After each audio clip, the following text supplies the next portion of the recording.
My name is Kesha Wilson, and I am 32 years old, and everything in my family just fell apart completely. It all happened during the party we threw to welcome my brother home. For years I had been quietly covering their expenses while they treated me like I did not belong, and then my mother finally let out what she had been holding inside all along. She yelled at me to leave and told me never to return. So that is exactly what I did. What she had no idea about was that the house she was throwing me out of actually belonged to me legally. A few weeks passed, and my dad called me sounding terrified, asking why I had stopped making the mortgage payments. What I told him made them go completely silent. The party felt like pure hell, or at least the Atlanta suburb version of what hell might be.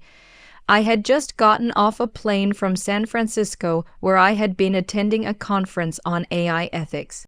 I was still wearing my gray charcoal business suit, and my brain was still processing algorithms and data models. When I stepped into my childhood home, the first thing that hit me was the smell of my mother's honey-fried chicken. But even with that familiar scent, the place did not feel like home anymore. The house was completely packed because we were celebrating my brother Jamal's return. He is 30 years old, and he had just come back from what they were calling a business research trip to Bali. I knew exactly who had paid for that trip. It was me. The first person who came up to greet me was unfortunately Ashley, who is Jamal's wife. Ashley is quite a piece of work. She is white, and ever since she married into our family, she has been acting like she is the chief executive officer of our black family's culture. She spotted me right away, and her eyes, which were dripping with fake sweetness, scanned my business suit up and down. She said, "Kesha, honey, you actually made it," and then she added, "Oh, you are still in your work clothes, even though the party started an hour ago and everyone is out back." She went on to say, "You must be so tired from, well, whatever it is you do with those computers." I forced myself to smile and told her that the AI summit had run longer than expected, but I was just glad I made it back in time. She repeated the word AI, drawing it out like it tasted strange in her mouth, and then said it sounds so complicated before telling me to hurry up because Jamal was about to announce his big news. Her dismissal of me felt like a familiar sting. In this family, my career as a senior data scientist was seen as nothing more than a confusing, nerdy hobby. It was not real the way Jamal's endless string of failed business ventures were considered real. I was the black sheep of the family. I was the boring one. I was the one who just happened to quietly pay for everything while Jamal was the golden child. He was the visionary. He was the one who kept running up bills. I followed Ashley through the sliding glass door and stepped onto the patio. The backyard was absolutely packed with aunts and uncles and family friends, all gathered together laughing and balancing paper plates loaded with food. My father Marcus was standing at the grill flipping burgers with this proud look plastered across his face, while my mother Sharon was directing traffic around the potato salad table. Jamal was standing up on the raised deck, tapping a glass with a fork, trying to get everyone's attention. He shouted, asking everyone if he could have their attention, and his voice was booming with this unearned confidence. Ashley rushed to his side and looked up at him like he was delivering some sacred sermon. He thanked everyone for coming and spread his arms wide. He told everyone that as they knew, he and Ashley had just returned from an incredible research trip and that they had found the next big thing. I instinctively stepped back and found myself a spot near the hibiscus bushes. I knew exactly what was coming next. This was the Jamal show, and it always ended the same way, with him passing the hat around asking for money. He announced that they were launching a high-end NFT art gallery and that they were going to combine powerful heritage with the technology of the future. He said they were talking about digital art and blockchain and a celebration of culture, and that it was revolutionary and they were going to be at the forefront of it all. My father let out a loud amen and started clapping. He said that was my boy, always ahead of the curve. My mother Sharon clasped her hands over her heart and said, "Oh, Jamal, baby, that sounds so important," and that she was just so proud of him. Then she asked him what he needed to make it happen. Jamal's smile got even wider because he had them exactly where he wanted them. He said that was the exciting part and told our mama that to secure the premium gallery space and sign exclusive artists, they just needed a little seed investment. He said it was nothing major and that they just needed $50,000 to get it off the ground. The air seemed to go completely still. $50,000, even for this crowd, that was serious money. Then, as if every single person was being pulled by an invisible string, every head in the backyard turned and looked directly at me. I felt the spotlight hit me, and it was hot and completely unwelcome. I was the one with the computer job. I was the one who did not have kids. I was the one who in their minds had disposable income just sitting around. My father was the first one to speak and break the silence. He pointed his spatula right at me, and his voice sounded casual, but it was too casual. He said, "Well now, Kesha honey, it sounds like that big conference of yours went well, and that he bet that tech company was paying me good money." The trap had been set perfectly. I took a deep breath, the kind you take right before you walk into a final exam, or apparently before you tell your entire family no for the first time. I could feel my father's expectant gaze on me. I could feel my mother's demanding stare. I could see Jamal's entitled smirk. I started by saying Jamal's name, and my voice was much calmer than I actually felt inside. I told him I was glad he was so passionate about this new project. He puffed out his chest and said right and that it was a game changer, and told me I should get in on the ground floor because 50,000 was nothing compared to where this was going. I said I was sure it was, but that I was afraid I would not be investing in it. The music from the speakers seemed to swell up and fill the sudden dead silence that followed. Jamal's smile froze on his face and then twisted into confusion. He asked what I meant and said I could not just say no because it was a guaranteed win. I asked him if it was guaranteed the same way his next generation coin project had been guaranteed, because I had invested $30,000 in that project, Jamal, and that was 2 years ago. It was supposed to be the revolution in decentralized finance that was going to make us all rich, and I still had not seen a single dime of that money back. Jamal's face started turning red. He stammered that it was a long-term hold and that I did not understand the crypto market. I continued and turned to my parents, asking them about the luxury fashion line and the dropshipping empire that came before that. I reminded them that I had funded it and that it was supposed to compete with Gucci, and that I was still getting angry customer emails on the website I had paid to build asking where their orders were.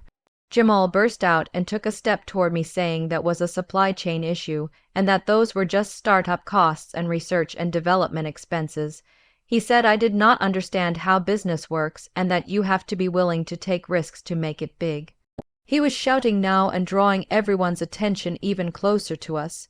His arrogance was absolutely staggering. He was not embarrassed at all. He was angry that I had dared to question him in front of everyone. I looked at him, and then at my father, and then at my mother, who was already starting to scowl at me. I told him I understood risk perfectly well, but that the pattern in this family seemed to be that I was the one who took all the financial risk, while he was the one who got all the experience from it. A collective gasp went through the entire patio.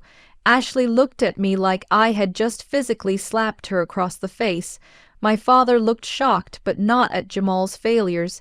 He was shocked at my audacity in listing them out loud. And my mother, well, my mother's eyes narrowed into dangerous slits. The real explosion was still yet to come. My mother's voice sliced through the stunned silence like a knife. She slammed her plastic cup down on the patio table so hard that sweet tea splashed all over the glass surface. Her eyes, which just moments before had been soft with adoration for Jamal, were now absolutely blazing with fury. She marched toward me, abandoning her post at the food table completely. She hissed at me, asking how I dared to do this. She jabbed a finger in my direction and said, "How dare you stand in your father's house and talk to your brother like that, because he is trying to build something and he is trying to create a legacy for this family." I shot back asking her what exactly he was building, because from where I stood he was draining me completely dry while he was supposedly building this legacy, and I was the one paying for all of it. I pulled out my phone and my hands were shaking as I fumbled to find the email I needed. I told her here it was and showed her the $5,000 credit card bill for the research trip, which included the flights and the hotel and the room service. I explained it was sent to my email because it was my account, and it was an account I had given him for emergencies only. I shoved the phone screen toward her face and told her that everyone was standing here praising his vision while I was secretly paying for his vacations. The crowd started murmuring because this was new information to all of them. Jamal's face turned a shade of purple I had never seen on anyone before. He stammered that it was not like that and that it was a business expense, and reminded me that I had said I would support him. I told him I had said I would support a business, not a fantasy, and that I was not funding this NFT nonsense, and I was not giving him another single dime. I said clearly so everyone in the yard could hear me that my answer was no. My mother looked absolutely stunned. It was a completely new expression for her to wear. Sharon Wilson was never at a loss for words ever. She was the one who controlled every single conversation in this family.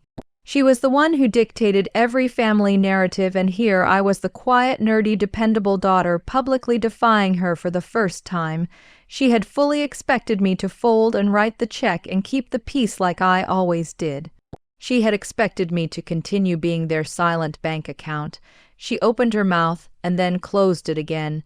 Her eyes darted over to my father, who was frozen at the grill with his spatula still up in midair. She finally stammered that I could not just say no to my family like this. I told her that I could say no, and that I was saying it right now, and that this stopped all of it. She started again telling me that I was standing here in her house eating her food and disrespecting my brother and my father. I asked her if she was talking about her house, and the words came out before I could stop them. They were cold and quiet. I asked her if she was sure about that. She looked confused and asked me what I was talking about, and said of course it was her house. I let the silence hang in the air for a long beat. I looked past her to my father, who had gone completely pale because he knew exactly what was coming next. I said it was funny because I had been paying the mortgage on this house for the last 3 years, ever since Dad's business had actually failed and the bank was about to foreclose on them. I told her the bank statements were in my name, and the deed was in my name, and that she was not standing in her house at all, but that she was standing in mine. The secret I had been keeping hung in the air thick and toxic. You could have heard a pin drop on the grass. Every single guest, every aunt, every cousin was completely frozen. The smiles from Jamal's big announcement were completely gone and replaced with wide-eyed shock. Jamal and Ashley looked utterly baffled as they glanced back and forth between me and my parents, trying to understand this new development that had just been revealed, but I was not watching them anymore. I was watching my parents and their reactions. My father Marcus went absolutely sheet white. He looked like he was going to be physically sick right there next to the grill. He opened his mouth, but no sound came out at all. He knew it was completely true. He was the one who had signed all the papers after all. My mother Sharon, however, was a completely different story. She stared at me for a long, terrible second. I could literally see her mind working as she processed the information, but she was not processing the truth of what I had just said. She was processing the humiliation of it all. I had just exposed her in front of everyone. I had just told a backyard full of her friends and family members that she was not the matriarch of a successful household, but that she was actually a tenant living in her daughter's house. Her face, which had been confused, just contorted into a mask of pure, unfiltered rage. It was the kind of rage that burns away all logic and all love and all reason. She called me a liar, and the words came out low and dangerous. She asked how I dared to say such things. I told her I was not lying and that she should ask Dad about it. I told her to ask him about the quitclaim deed and to ask him about the KAW family trust and to check the county records because it was all right there. My father would not look at her at all. He just kept staring at a half-cooked burger on the grill. That was all the confirmation she needed to know it was true. The public humiliation was complete and total, and she absolutely snapped. She screamed at me, calling me an ungrateful little something, and took a step toward me. She yelled that, after everything they had done for me, and that they gave me life and fed me, and paid for that education that made me so high and mighty. I countered that it was an education I had paid for myself with my own scholarships, and that they had paid for nothing, and that I was the one who had paid for everything. She shrieked that she did not care. Her voice was cracking now. She said she did not care what papers I thought I had, and she did not care what I thought I had paid for. She said this was her house, and this was the home she had made, and this was her family, and she would not be humiliated like this by me. She said not by the difficult, ungrateful, nerdy little girl I had always been. She was almost spitting now, and her face was dark with absolute fury. The guests were backing away and grabbing their children to move them to safety.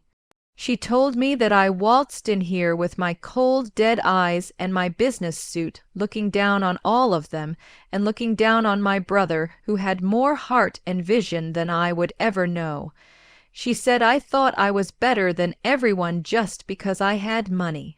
I started to say, Mom, that is not what this is about, but she cut me off. She screamed the words so loud they echoed off the houses next door. She told me to get out and to get out of her house. I said, Mom, it is my house actually. She screamed that she did not care and that it was hers and it would always be hers and that I would not take it from her. She told me to get out and never come back. The hatred in her voice was something I had never heard before in my entire life. It was pure and unfiltered and absolutely terrifying. It was not just anger anymore, it was pure venom. It was the sound of a person who had been completely exposed and would rather destroy all the evidence than admit the truth to anyone. She was pointing toward the street now, and her entire body was shaking violently. She said she meant it, and told me, Kesha, get out, and do not ever come back to this place. My head snapped toward my father, because he was my last hope and my anchor. Surely he would not let this happen. He always talked about logic and about reason. He knew the truth about the house. He had signed the papers himself. I said Dad, and my voice was barely a whisper. All the fight had completely gone out of me and was replaced by a desperate, almost childish plea. I said, Dad, please tell her the truth. Marcus finally looked up from the grill. His face was a mask of pale, sweaty misery. He looked at me, and then he quickly looked away at his shoes. He shuffled his feet and cleared his throat and scraped the burnt burger off the grill with his spatula.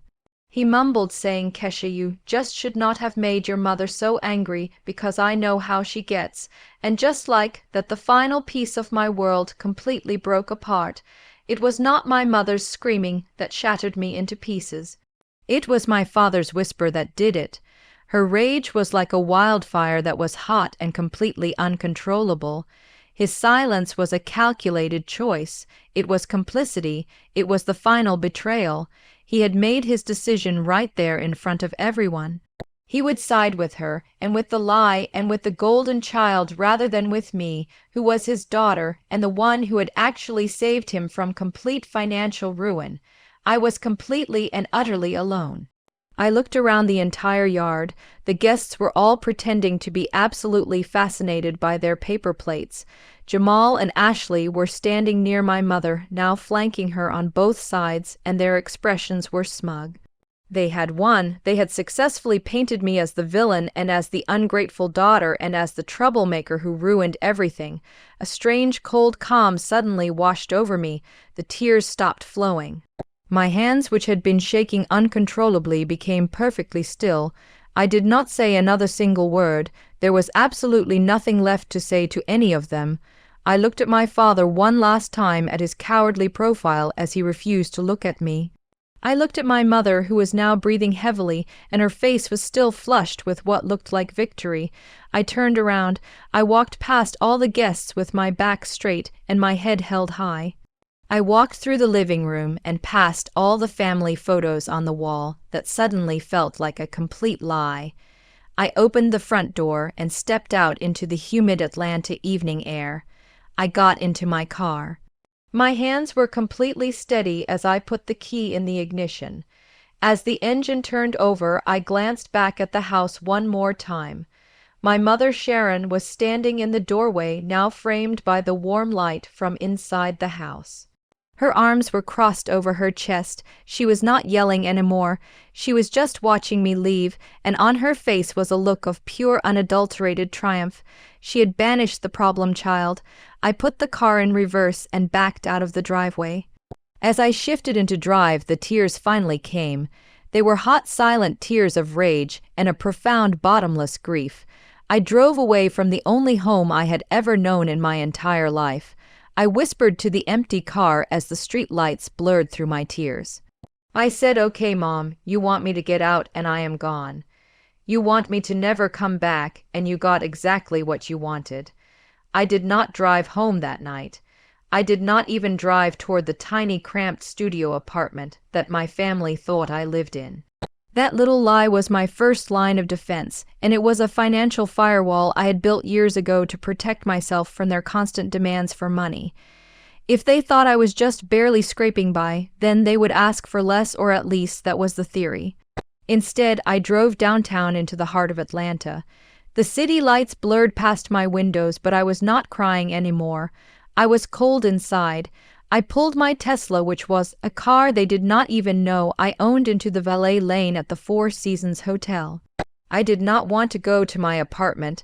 I did not want to be alone in a place that felt like home right now. I needed service. I needed sterile, impersonal luxury. I needed to be reminded of the world I actually lived in, which was the one I had built entirely on my own and completely separate from them. I checked into the governor's suite without even asking about the price. From the floor to ceiling windows, the entire city glittered below me like a silent, sprawling kingdom that did not know or care about my family's petty drama. I called room service and ordered a bottle of Veuve Clicquot the Grande Dame and asked for the most expensive cheese board they had available. When the champagne arrived on a rolling silver cart, the adrenaline from the fight finally drained away completely. It left behind a strange, quiet clarity in my mind. My mother's voice was still echoing in my head, vibrating with that venomous rage. She had screamed, "Get out of my house," and get out and never come back. I poured myself a glass of champagne and watched the bubbles fizzing aggressively. I took a long, slow sip. I whispered to my reflection in the dark window, "That was the funny part, Mom, because you just screamed at me to get out of my own house." The memory hit me sharp and clear. It was not just a memory anymore. It was the secret foundation of my entire relationship with them for the last 3 years of my life. It had been a rainy Tuesday afternoon. My father, Marcus, had called me and asked to meet at a nondescript coffee shop in Midtown, which was miles away from our neighborhood. He looked absolutely terrible when I arrived. His eyes were bloodshot, and he had not shaved in days. He was a man who prided himself on appearances, and he looked like a complete ghost. He whispered to me, saying, "Kesha, I am ruined," and he could not even look at me. He just stared into his black coffee. I asked him what happened and what was wrong. He told me the business was gone and that he had trusted the wrong people and made some bad investments, and that it was all completely gone. He finally looked up at me, and his eyes were filled with a raw panic I had never seen in my father before. He said the bank was foreclosing and that they were taking the house, and we only had 30 days left. He broke down completely then, with a full-body sob right in the middle of that quiet cafe. He choked out that he could not tell my mother about this because the humiliation would kill her. He said losing that house in front of all her friends and in front of Jamal would destroy her completely. He begged me, saying, "Please, you are my smart girl, and you are the only one who can help, and please do not let this happen to us." I sat there stirring my own coffee while my mind was racing through possibilities. What he did not know, and what none of them knew, was that I was not just Kesha with the computer job anymore. 6 months earlier, the data analytics startup I had joined right out of college, which was the one I had poured my entire life into, had been acquired by a major tech conglomerate. My stock options, which I had accepted in lieu of a real salary for years, had finally vested. Overnight, I had become a multi-millionaire. I had not told any of them about it. Why would I tell them? Every small success I had ever shared with them had been either completely dismissed or immediately followed by a request from Jamal for a loan. My wealth was my secret, and it was my armor. And here was my father, the man who had always praised Jamal's vision, while completely ignoring my achievements, now begging me to save him from public humiliation. I looked at him, at this broken man sitting across from me, and I made a decision. It was a business decision. I told him I could help. His head snapped up and hope flooded his teary eyes, but I continued and told him it would not be with a gift. I said this was not a handout, but that this was a solution. I told him I would not give him money because he had proven he did not know how to manage it, but that I would solve the problem. He said anything and that he would do anything. I told him I would pay off the $300,000 lien on the house. He started to sob with relief, but I held up my hand and told him to wait. I said in exchange he would sign the house over to me. I explained it would not be to me personally, but to a family trust that I would control and that I would be the sole trustee. I told him the name of the trust would be the KIW Family Trust.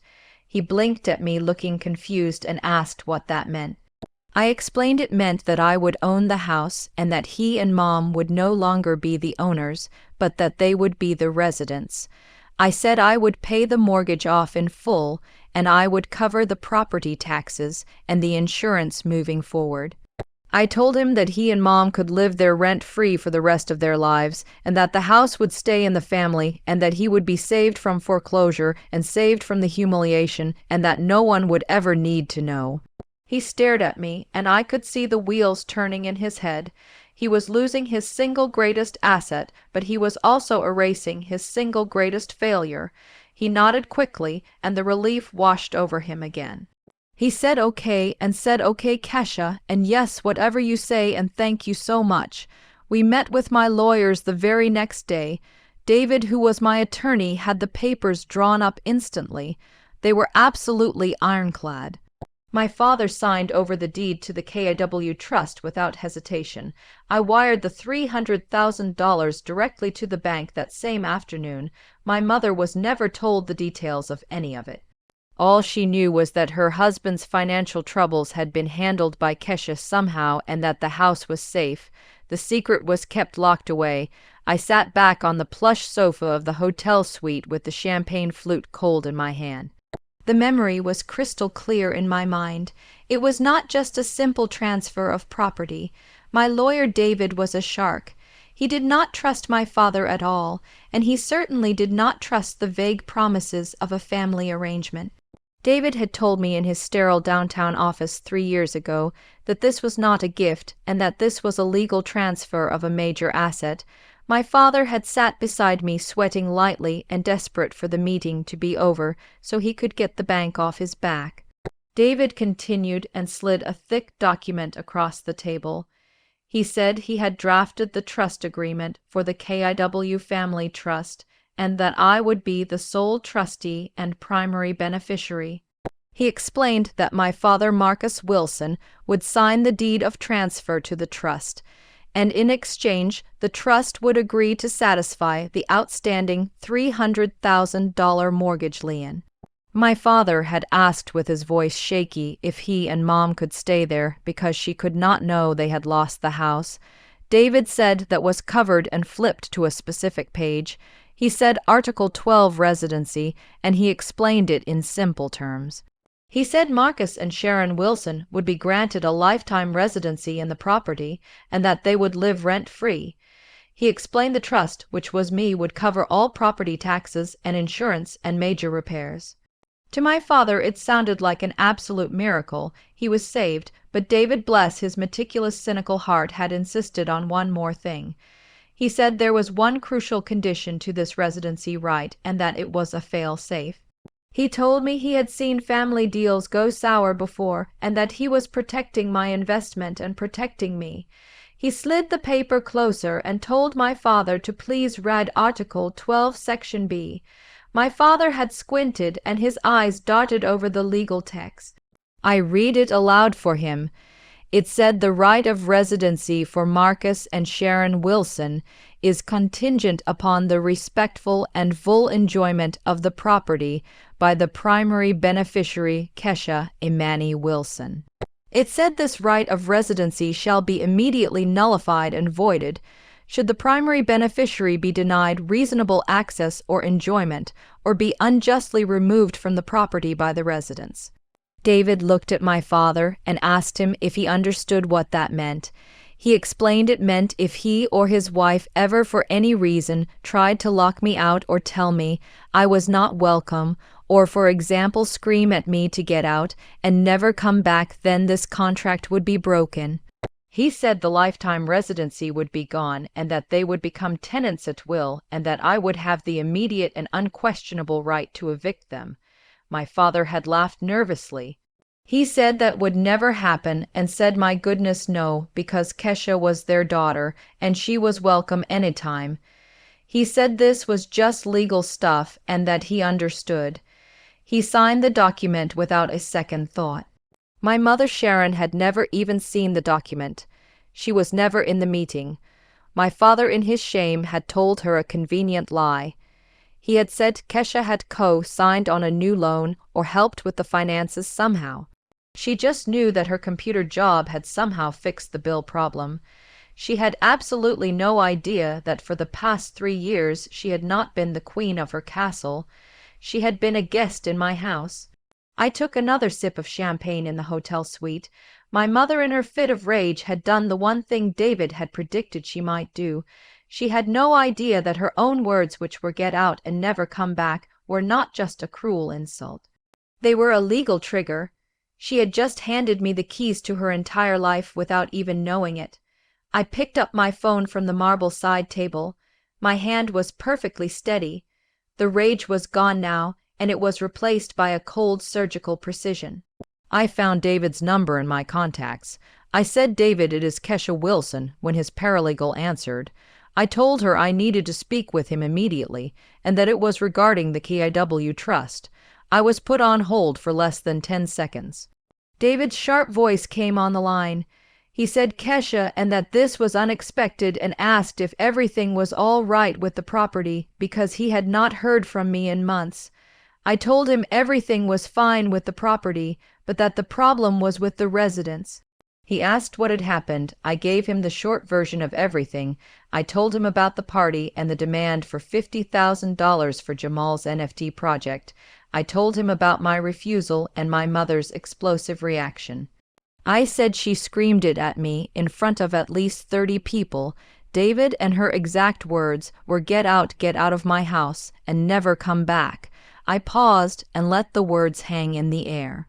I said now, I am calling to confirm my understanding of our agreement, and specifically Article 12, Section B, which is the residency clause. I asked if I was correct in my interpretation that this constitutes a full and immediate breach. There was a moment of silence on the other end of the line. Then I heard David let out a short, dry laugh. It was not a sound of humor. It was a sound of legal victory. He repeated the word breach and then said, "Kesha, that is not a breach, but that is a detonation." He said that clause was the fail-safe he had put in just in case of something exactly like this. He explained that I had been unjustly removed from the property, and my right to enjoyment was denied, and that my mother's words in front of witnesses had just terminated her own residency agreement. He said so the lifetime residency is void, and that as of the second she screamed those words, it is absolutely null and void. He explained that legally Marcus and Sharon Wilson were no longer protected residents, and that as of this moment they were tenants at will, or more accurately, they were squatters. I stated that I could sell the house and it was not a question. David said, "Kesha, you can sell the house and you can evict them and you can do whatever you damn well please." He said it was 100% my property, free and clear of all previous encumbrances. He said they just handed me the keys and the deed and the entire kingdom. He asked what I wanted him to do. I told him I wanted him to draw up the paperwork, which was the eviction notices, and I wanted him to be ready to facilitate an immediate cash-only sale. I said I am putting the house on the market tonight. He said consider it done and that he would have the preliminary notices drafted within the hour. I finished the call with David and my adrenaline was surging through my veins. There was no time to waste. I immediately pulled up the contact for Melanie King, who was the top high-end real estate agent in Atlanta. I had not just known Melanie casually. I had cultivated this relationship over the past 2 years by referring her tech clients. She owed me a favor. She answered on the second ring. She said, "Kesha, what a surprise," and that she was just about to text me about that new condo listing in Midtown and asked if I was finally ready to ditch that little studio. I said hi, Melanie, and told her I was calling about something different and that I needed her services immediately. Her tone shifted instantly to all business. She said okay, she was listening, and asked what the property was. I told her it was the house in Collier Heights, and that it was the 4-bedroom colonial and my family's home. Melanie sounded confused and said your parents' house, and asked if they were okay. I told her they were fine, but that the property was held in a trust that I controlled, and the residency terms had been breached, and that the house was now mine to sell, and I wanted it sold. Melanie was smart enough not to ask personal questions. She said understood and asked if I wanted an evaluation, and said we could start the process. I interrupted her and said I wanted it listed and not next month, but that I wanted it on the market by this Friday, this weekend. I heard the faint sound of her typing on a keyboard. She said, "Kesha, a property like that, and listing it so quickly, and that to get the best price we should really do staging and professional photos." I told her I did not care about the best price, but that I cared about the fastest price. I asked her what the market was like right now for that neighborhood. There was a pause as she pulled up the data. She said the market in Collier Heights was on fire and absolutely scorching. She said inventory was low and that street was highly desirable. She explained a 4-bedroom in that condition, even with a quick sale, could easily get $1.2 million and maybe $1.3 if we got a bidding war. I repeated $1.2 million in my head. That was the number my father had thrown away for a $300,000 bailout. I said good and told her to list it. I said I wanted a fast all-cash offer with no contingencies and to close in 14 days or less. I asked if she could do that. Melanie let out a low whistle. She said a cash-only quick close sale would definitely limit our pool of buyers, but at that price point we would still get a lot of investor attention. She said yes, I can do that, and that she would need access for photos tomorrow. I told her my lawyer David would be in touch with all the legal paperwork and access codes. I said just get it done, Melanie, and that I wanted it sold before my champagne bottle was empty. She said consider it listed, Kesha, and that she would have the listing active by sundown tomorrow. The calls with David and Melanie were just the legal side of things. The next step was personal. It was the financial severance. I swiveled in the plush hotel chair with my laptop warm on my lap. I opened a secure browser and logged into my private wealth management account. I navigated to the scheduled payments tab. It was a long list. For 3 years, I had not just saved them from foreclosure. I had been funding their entire lives, all under the guise of helping out. I was their secret benefactor, and they had treated me like their indentured servant. I found the first item on the list. It said Marcus Wilson Auto Loan. It was my father's Lexus. $850 a month, paid automatically from my account on the first of every month. It was a car he used to drive to the golf club. It was a car he used to reinforce his image as a successful provider while his own daughter paid his bills. My finger hovered over the mouse. He had stood there silent and let my mother scream at me. He had chosen his pride over his child. I clicked cancel payment. A small box popped up asking, "Are you sure you want to stop this recurring payment?" I clicked confirm.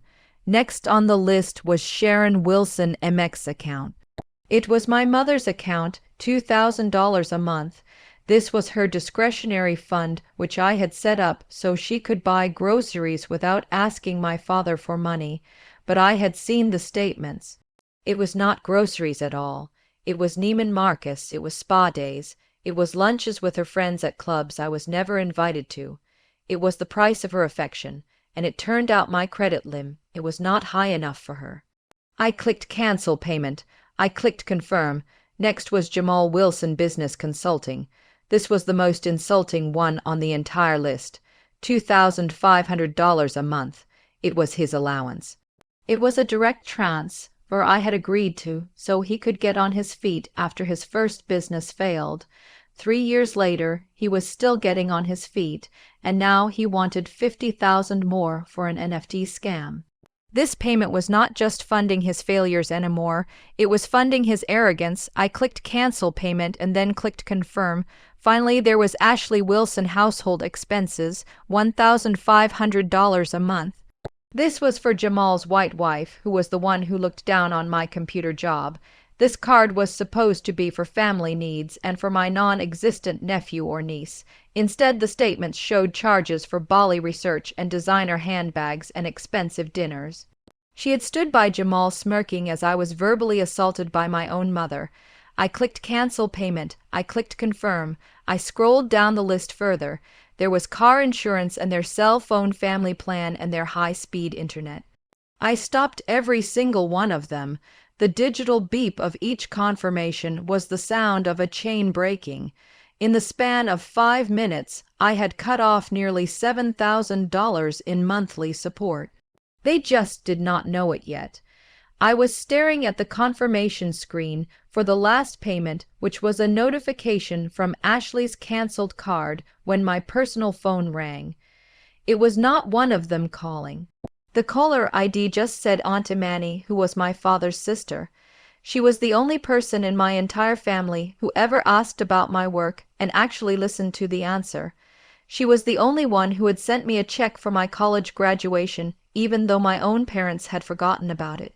I let the adrenaline settle for a moment and answered with my voice still a little shaky. I said, "Aunt Imani." She said, "Kesha, baby, thank God you picked up."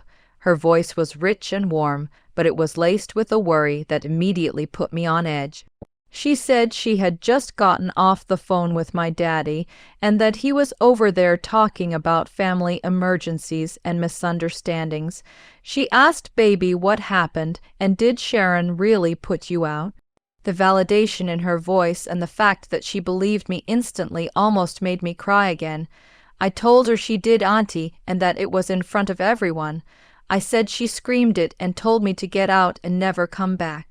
I heard a long, slow sigh on the other end. She said, "Lord, that fool of a woman," and that after all I had done she knew this day would come. She asked me, "So what are you going to do?" I told her I already did it. I said I cut off the credit cards, all of them, and I am selling the house. She said, "You what?" and that I was selling the house. I told her it is mine, Auntie, and that I am the one who has owned it for 3 years. I explained she breached the contract, and now I am selling it. There was a pause, and then Aunt Imani started to laugh. It was a deep, satisfied chuckle. She said, "Good for you, and oh baby, good for you," and that it was about time. She said, "You know what, and that it is poetic justice, and that is what it is." I asked her what she meant by that. Her voice dropped and became serious. She said, "Kesha, there is something I have held my tongue about for 15 years out of respect for my brother, but that he just proved he does not deserve my silence." She asked if I knew where that first $300,000 came from, which was the money my father had lost. She said he told everyone it was his business and bad investments, which was partly true, but she asked if I knew where he got the seed money he lost. She asked if I remembered when my granddaddy Thomas, who was my mother's father, passed away when I was 18. I said vaguely, and that Mom said he did not leave much. Aunt Imani corrected me and said he did not leave them much, but that he left me $50,000 in a trust for when I turned 18. I sat bolt upright in the hotel chair. I said, "What, and $50,000? She said, "Baby, your mother and father told you it was college money that had to be managed by the family. She said they told you not to touch it. And then, when Marcus' business started failing before he ever came to me, he borrowed that $50,000. She said he did not just lose the house once, Kesha, but that he lost it after he had already spent my entire inheritance trying to save it. The room started to spin around me. I said he and they stole it. She confirmed and said they stole it. She told me so do not dare feel guilty about taking that house because I did not just buy it 3 years ago, but that I paid for it twice. She said I was just finally collecting the debt." I hung up the phone with Aunt Imani and my hand was numb. The champagne in my glass had gone flat. I did not care. The last remaining warmth in my chest had evaporated completely and was replaced by an Arctic cold. It was not just the party. It was not just the mortgage. It was a lifetime of systematic deception. They had not just used me. They had stolen from me. They had taken my inheritance, which was the last gift from my grandfather, and they had used it to patch up their own mistakes, all while telling me I was the ungrateful one. My anger, which had been a hot, messy explosion, now cooled and sharpened into something new. It was something hard and clear like a diamond. It was resolve. I was no longer a daughter reacting to a family fight. I was a trustee executing a business decision. I called Melanie back. I said, "Melanie, I need that listing active tonight, and not tomorrow, but tonight." She said, "Tonight, Kesha," and asked about the photos. I told her to use the photos from the last appraisal, and that I did not care. I said just get it on the private market listings, and that I wanted cash only 14-day close as is. I told her to price it at $1.25 million, and that the first offer at that price takes it, and I am not negotiating. She said 1.25, and that was aggressive for a quick sale. I told her it was a hot market, Melanie, and that she said so herself. I said it was a desirable neighborhood, and the investors would see the value, and I just wanted this done. She said okay and okay, boss, and that she would have it listed within the hour. True to her word, by midnight the listing was live. My phone, which I had put on Do Not Disturb for all family members, was completely silent. The silence from their end was deafening. It had been over 24 hours since my mother had kicked me out. There were no calls and no texts, and not even an angry message from Jamal about his canceled card. They were giving me the silent treatment. They were letting me pout. They fully expected me to come crawling back in a few days full of apologies and begging to be let back into the family and ready to turn the financial taps back on. They thought I was having a tantrum. They had no idea I was conducting a demolition. For the next 2 days I lived at the Four Seasons. I worked remotely on my laptop. I ordered room service and I spoke only to David and Melanie. On Monday morning, Melanie called. She said you were not kidding, and her voice was filled with awe. She said we had 3 all-cash offers. She explained one was for 1.2, and one was at my asking price of 1.2, 5 1/3 from an investment firm in California, was for 1.25 million, plus they would cover all closing costs. She said they wanted to close in 10 days. I said take the California offer without any hesitation. I told her to send the paperwork to David immediately. She said it was done and asked Kesha, "Are you okay?" I told her I was fantastic and thanked her. I hung up. The house was sold. The deal was in motion. And my family was completely oblivious. They were likely sitting in my living room, complaining about my attitude, and completely unaware that the clock was ticking. They had not realized the credit cards were maxed out and declined. They had not realized the car payment was late. They had not realized the house they were sitting in was no longer theirs. The storm was coming, and I was the storm. 10 days, that was how long the silence lasted. 10 days of me working remotely from the Four Seasons, and coordinating with David on the sale, and speaking to no one from my family. The quiet was absolutely blissful. I had almost forgotten about the storm that was about to break over their heads. The first domino fell on a Tuesday. I was in the middle of a heavy Zoom call with my data science team, walking them through a new predictive model we were developing. My phone, which was set to silent, lit up on the desk beside me. It was Jamal calling. I ignored it. It buzzed again and then again. On the fourth call, I sighed and motioned to my team for a 1-minute break. I muted my microphone and picked up the phone. I said Jamal. He said Kesha, oh my God, finally, and asked where I had been and if I was near my bank. His voice was a high-pitched squeak of pure panic. I had never heard him sound like this before. He usually spoke with a lazy, entitled drawl. This was completely new.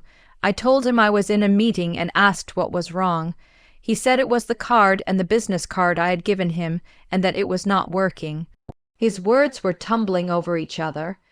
He said he was at the tech vendor buying monitors for the gallery, and that he had his new partners with him, and that the card had been declined. He said they ran it 3 times, and it just said decline. He said they looked at him like he was a joke. I leaned back in my chair. I took a sip of water. I pictured him standing in a store with his face red, and his easy charm failing him for the first time in his life. I said how embarrassing for you, and my voice was completely flat. He said what and that this was not funny, and that this was a disaster. He told me I had to call the bank, and that it must be some kind of system error, or maybe I hit a limit. He asked if I could just transfer him the money, and that he needed $12,000 right now.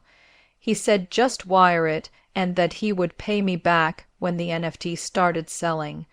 I repeated his words and said when the NFT starts selling.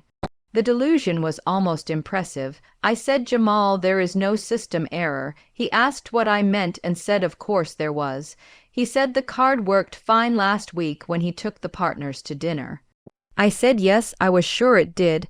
I told him, but it was not a system error, Jamal, and that it was a conscious decision. He asked a decision, and what decision? He told me to just call the bank and fix it because he looked like a fool. I said no, Jamal, and that it was not a bank decision, but that it was my decision. I told him I canceled the card. There was a long static-filled silence on the line. I could hear the tiny sound of the electronic store's overhead music playing in the background. Jamal finally sputtered and said canceled. He asked what I meant and said I could not just cancel it. He asked why I would do that and said he needed that card Kesha and that his partners were standing right there. I said no, Jamal, and that he was mistaken. I told him he did not need that card, but that I needed that card, or more accurately, I needed the money that he had been spending on it. I said money, which, by the way, had always been mine. He said what and that he did not understand what I was talking about. I told him let me make it perfectly clear for him then. I said I was talking about the party 10 days ago. I said the one where I was publicly humiliated and then screamed at by our mother. He said, oh, come on, Kesh. I continued and cut him off. I said the one where she told me in front of everyone to get out and never come back. I said, and you stood there, and Dad stood there, and Ashley stood there, and none of you said a single word. I told him so I did exactly what she said, and I left. He said Kesha, that was just Mom being Mom, and that I could not be serious. I told him I was perfectly serious, and that I was no longer a member of the family. I said those were the terms. I explained, and if I am no longer a part of the family, then I am damn sure no longer part of the family's financial obligations. I told him the Bank of Kesha was closed permanently.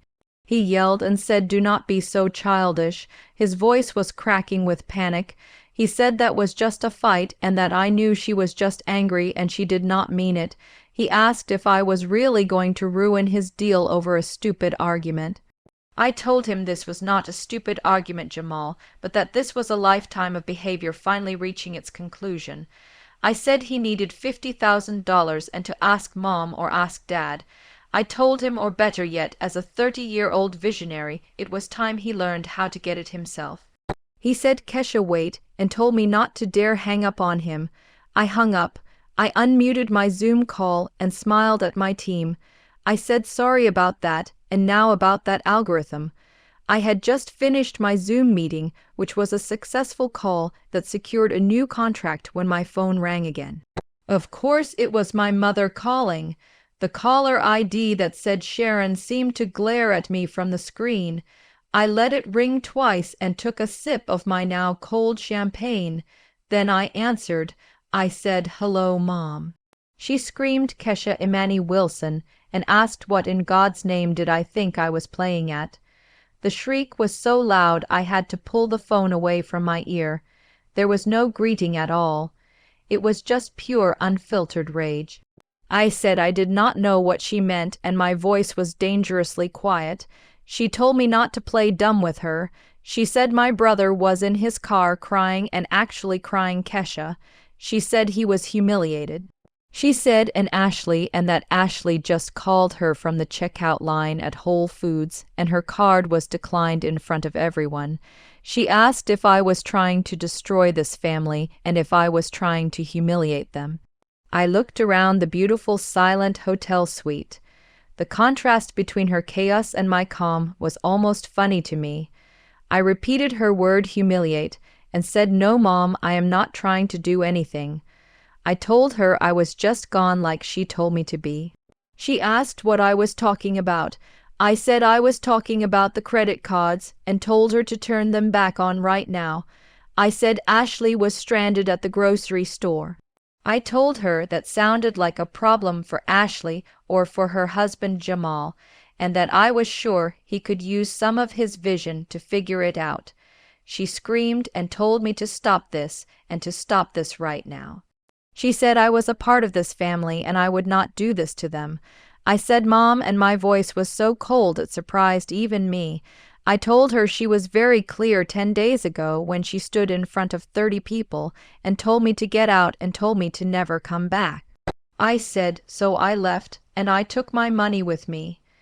I told her she could not have it both ways and that she could not kick me out of the family and then send me the bill.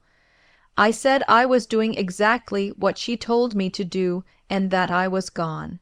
She shrieked and said she did not care about what she said. Her voice was cracking with pure entitlement. She said she did not care about some fight we had. She said, "I am your mother, and I am telling you that I have a dinner party with the Harrises tonight." She said the Harrises Kesha and asked if I understood. She said she needed a new dress and she needed to get her hair done and Ashley was stranded. She told me I was going to turn those cards back on now. The sheer absurdity of it almost made me laugh out loud. She was standing in a house I owned, which was a house that would be sold in a matter of days, and she was screaming at me because she could not buy a new dress for a party. It was a party I was of course not invited to. I said, "No, Mom." She asked, "What did you just say to me?" I said no and that I was sorry, but I could not help her with that. She sputtered and said I could not and that Kesha, if I did not turn those cards on in the next 5 minutes, she swore to God. I asked her she would what. I said, "What will you do, Mom?" and that I was genuinely curious. I asked if she would kick me out again because she already did that. I said disown me because she already did that too. I told her she had nothing left to threaten me with. I said I am your mother. I told her, and I am a person you threw away. I said good. Bye, Mom. I hung up. My phone immediately rang again. It said Sharon on the screen. I declined the call and with a satisfying click I blocked her number. I sat back and my heart was pounding, but a strange sense of calm was settling over me. I had finally done it. 10 minutes later the phone in my hotel suite rang. I picked it up and said hello. A voice said, "Miss Wilson, this is Marcus at the front desk." His voice was polite but strained. He said he was so sorry to bother me, but there was a woman in the lobby. He said a Mrs. Sharon Wilson. He explained she was rather insistent that she speak with me, and she was claiming to be my mother and saying it was an emergency. I closed my eyes. Of course she had. She had not guessed I was here. She had gone to my studio apartment first and found it empty and panicked. Now she was calling every expensive hotel in the city trying to find me. I said Marcus, and my voice was smooth as glass. I told him I had never heard of a person by that name in my life. I explained I was here on business and I had no family in Atlanta and she must be mistaken. He said, "Oh, I see, Miss Wilson," and apologized for the intrusion. I thanked him and asked him to please instruct his staff not to put any calls through to my room unless they were on the approved list I gave him at check-in. I told him and please have security escort that woman off the property because she sounded unstable. He said, "Right away, Miss Wilson." I hung up. I walked to the window. Sure enough, 20 floors below, I could see a small figure. It was my mother arguing with 2 uniformed security guards. After a moment, they gently but firmly guided her toward the street. I sipped my champagne and watched. The eviction from the Four Seasons lobby must have sent my mother into a full-blown meltdown. The next attack did not come via phone. It came via email late that night. The sender was Ashley. The subject line just said what you are doing. I opened it. It was a novel. It was a long, rambling, vitriolic masterpiece of projection and rage.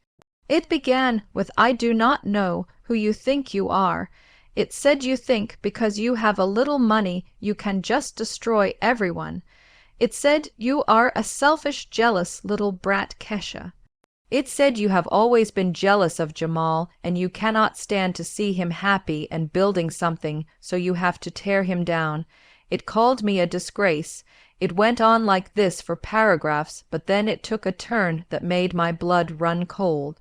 It said, "And do not you dare act like you are some pillar of the community." It said you are nothing but a race traitor. It said you abandoned your family and you left your black brother and your black parents high and dry just to feel powerful.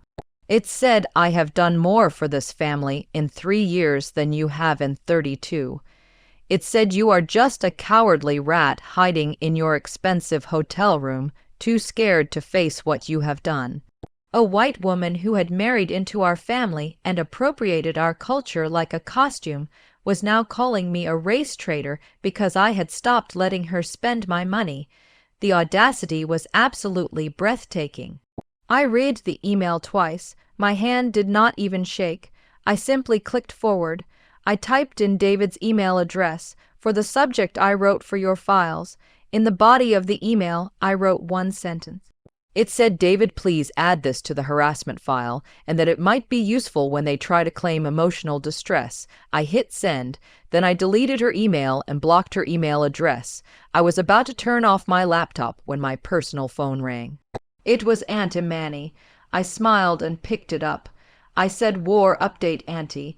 I heard her trying to stifle a laugh. She said, "Baby, you have set a fire in this family that is just delicious to watch." She said my father had just called her freaking out. I asked, "Oh yeah, and about what?" She said the Lexus and that the payment was late. She explained he got an alert and he called the finance company and they said the automatic payment was canceled. She said he was yelling and saying, "I do not understand, and my daughter handles this." She said he wanted her to call me and tell me to fix it. I asked, "And what did you say?" She said she told him and her voice was dripping with satisfaction. She said I told him, "Marcus, it sounds like your daughter already did fix it, and maybe you should have been nicer to the one with the bank account." She said he hung up on her.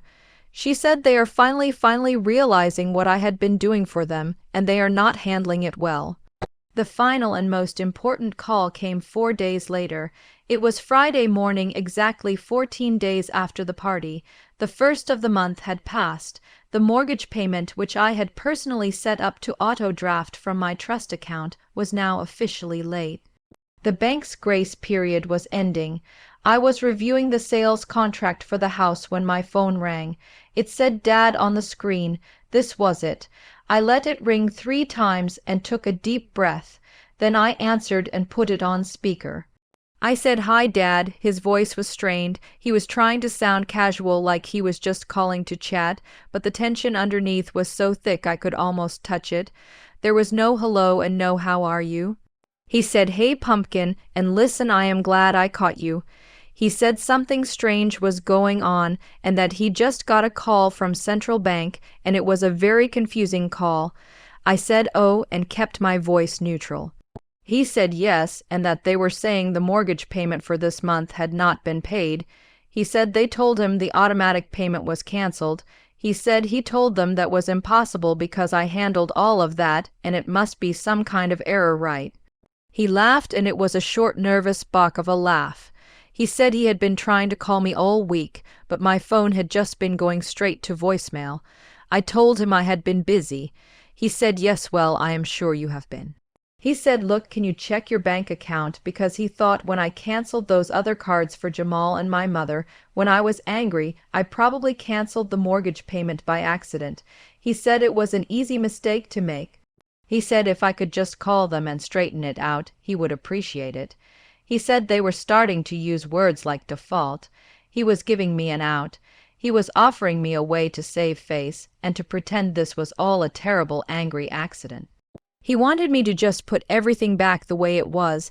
I sat there looking at the signed multi-million-dollar sales contract on my laptop screen. I took a slow, deep breath. I said there was no error, Dad. He said what and asked what I meant. His voice faltered. I said I meant it was not an accident and that I did not unintentionally cancel it. I paused and let the reality sink in. I told him I stopped the payment on purpose. He asked what I meant and said I stopped it. His voice was thin and the forced casualness was completely gone. He said, "Kesha, that was not possible and that it was an automatic payment and I set it up myself." I corrected him and said it was an automatic payment from my trust account, which was an account I had full control over. I told him I went in manually, Dad, and I logged in, and I saw the recurring payment labeled mortgage, and I clicked cancel. I said it was not an accident, and I stopped the payment. The silence on the other end of the line was heavy. I could hear his breathing quicken and become shallow. He finally choked out and asked why. He said, "In God's name, Kesha, why would I do this?" He said this was not like the credit cards and this was the house. He said I knew they could not and that he did not have that kind of money. He asked if I was trying to punish my mother and if that was it. He asked if I was willing to make them homeless just to get back at her. His accusation and his immediate attempt to paint me as the cruel, vindictive child was so predictable and so practiced. I replied and said, "Punish her." My voice was devoid of all emotion. I said, "No, Dad, I am not punishing anyone, but that I am simply following instructions." I said Mom was very clear when she told me to get out and never come back. I said those were her exact words, and she screamed them in front of 30 people. I told him so I am out and I am gone, and if I am gone my money is gone too. I said it seemed pretty simple to me and that he could not have one without the other. He said, "But that was just words, Kesha." His voice was rising and cracking with a panic I had not heard since the day he begged me to save him from foreclosure. He said she was angry and she did not mean it. He said I could not just let the bank take their home. He was pleading now. He said our home and the home where I grew up and where my brother and mother lived. He said I could not just let them put them out on the street. He said, "Kesha, please." I paused and let his panic echo in the quiet of my hotel suite.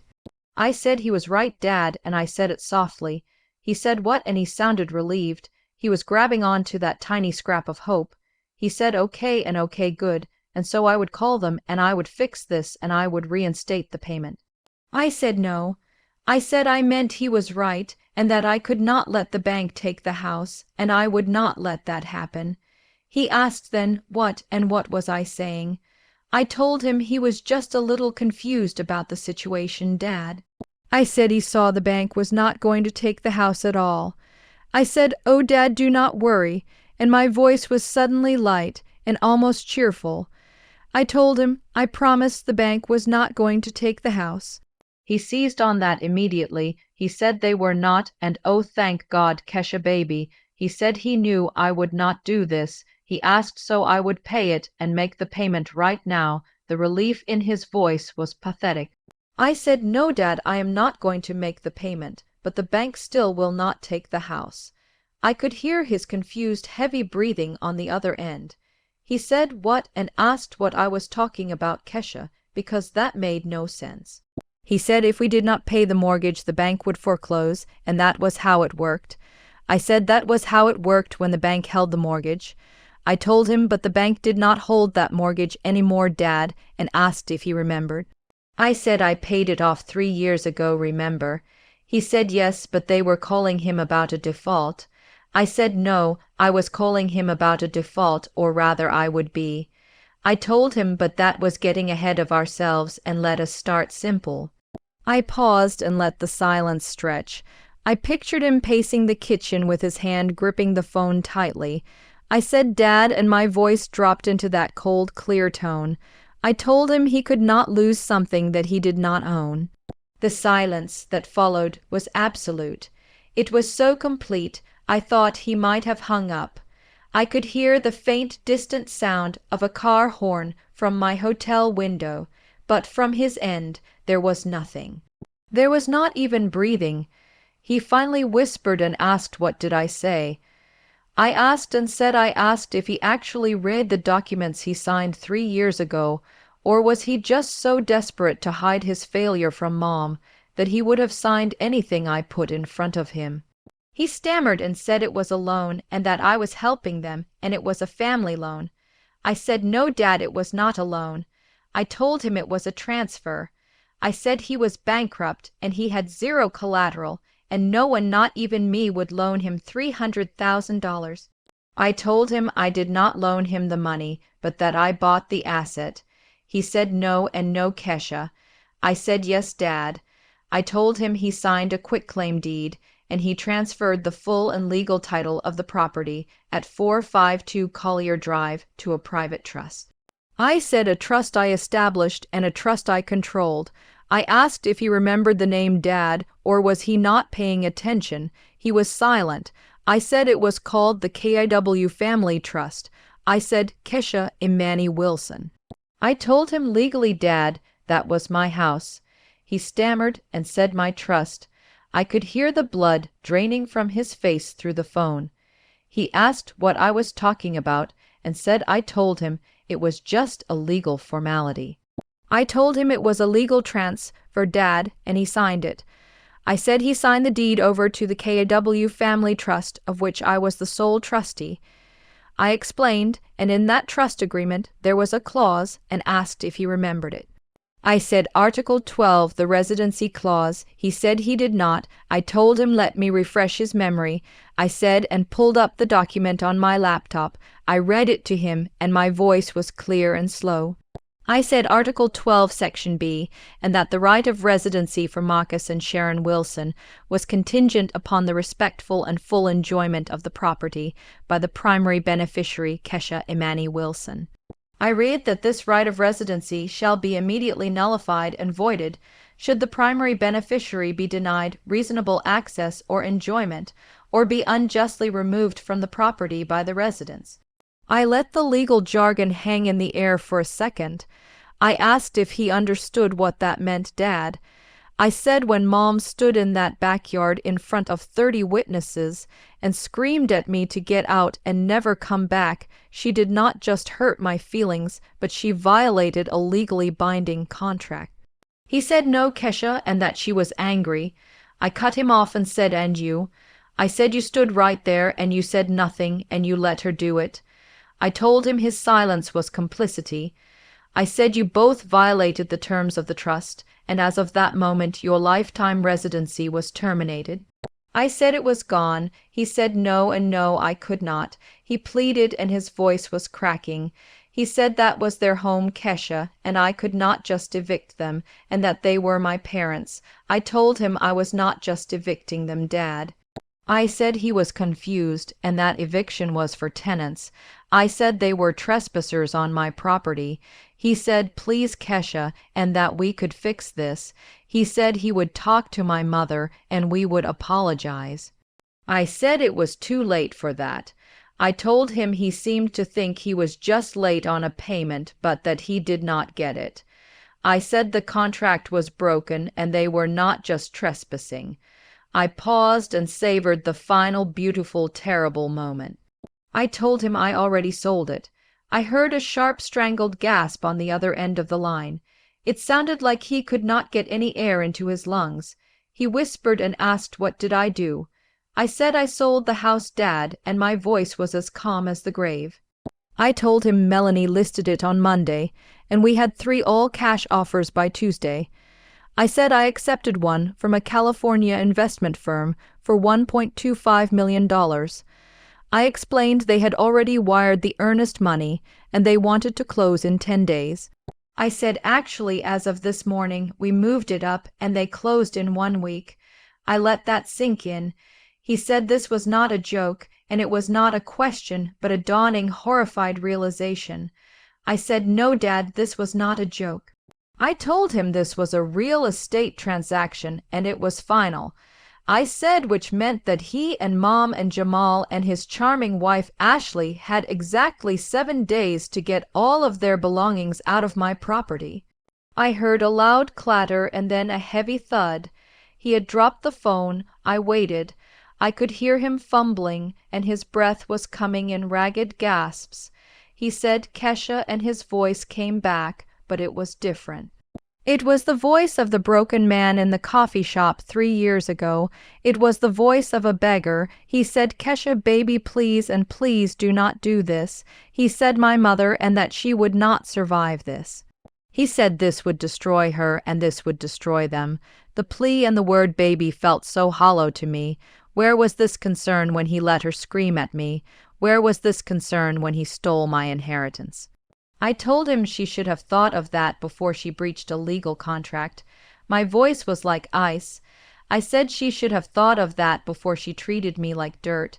He said we would apologize and we would do anything.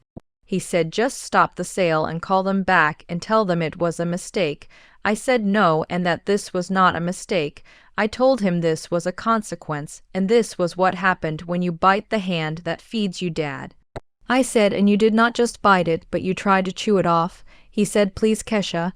I repeated and told him he had 7 days. I cut him off. I said my lawyer, David, would be serving him with the official notice to vacate by certified mail tomorrow morning. I told him I suggested he tell Jamal to put his NFT gallery on hold and start looking for a U-Haul. I said, good luck, Dad. He said, Kesha, wait and do not. I hung up the phone. I stood up from the plush hotel chair and walked to the window. I looked out over the glittering Atlanta skyline. I did not feel happy. I did not feel sad. I did not feel angry. I just felt empty, and for the first time in my entire life I felt completely and totally free. The 7 days that followed were a special kind of hell, but this time I was not the one living in it. I was the one watching it burn from a distance. The official eviction notice delivered by a court processor and requiring a signature arrived at my old house the next morning. According to David, my mother refused to accept it at first, so the processor legally served it to my father at the door. That was when the real flood of calls began pouring in. My father called back not once, but at least 20 times that day. His tone shifted with every attempt he made. The first call was bargaining. He said, Kesha, okay, I understand, and that I had every right to be angry. He said, but let us be reasonable adults about this. He said the house was worth $1.25 million like I had said. He asked what if he gave me $500,000 from the sale.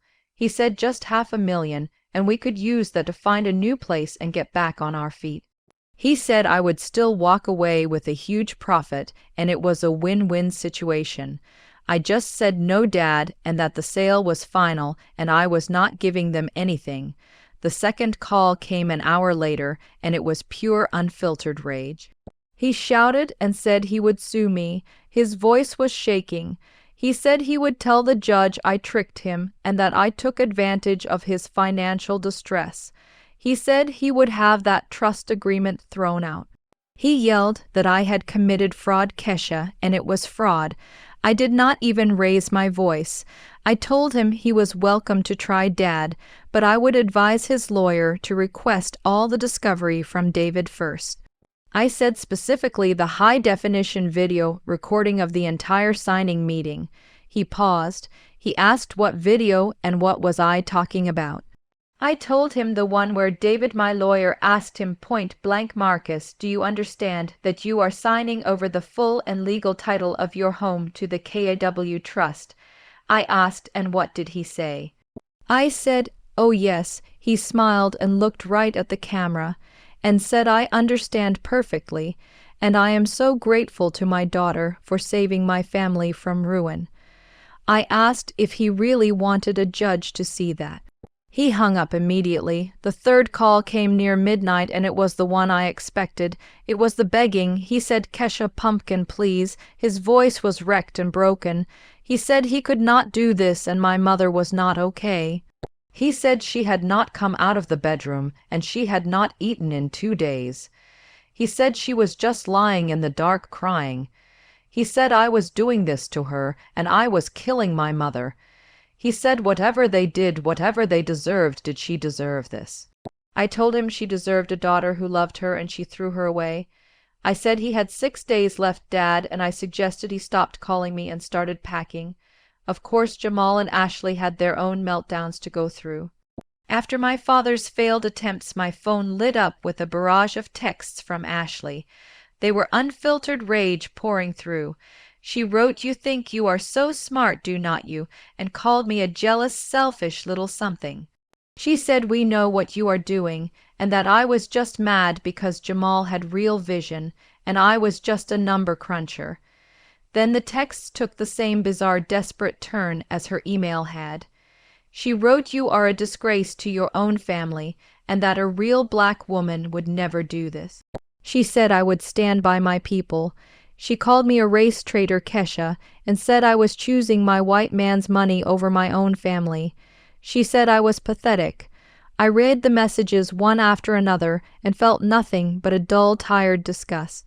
This was coming from the woman who just 2 weeks ago had mocked my nerdy computer job in front of everyone. I did not bother replying to any of it. I just held down my finger on her contact name and pressed block contact. A few hours later, Jamal tried his approach. His approach was different from hers. He tried to be the reasonable one and the smooth peacemaker. He said, Kesh, hey, look, I know everyone was really upset. He started, and his voice was all smooth and conciliatory. He said, Mom, you know how she is, and she just explodes. He said she did not mean it. He said, and Dad was just stressed. He said, but come on, sis, you could not be serious about this. He said, kicking Mom and Dad out and making them homeless. He said that was not who I was. I asked who am I, Jamal, and my voice was flat.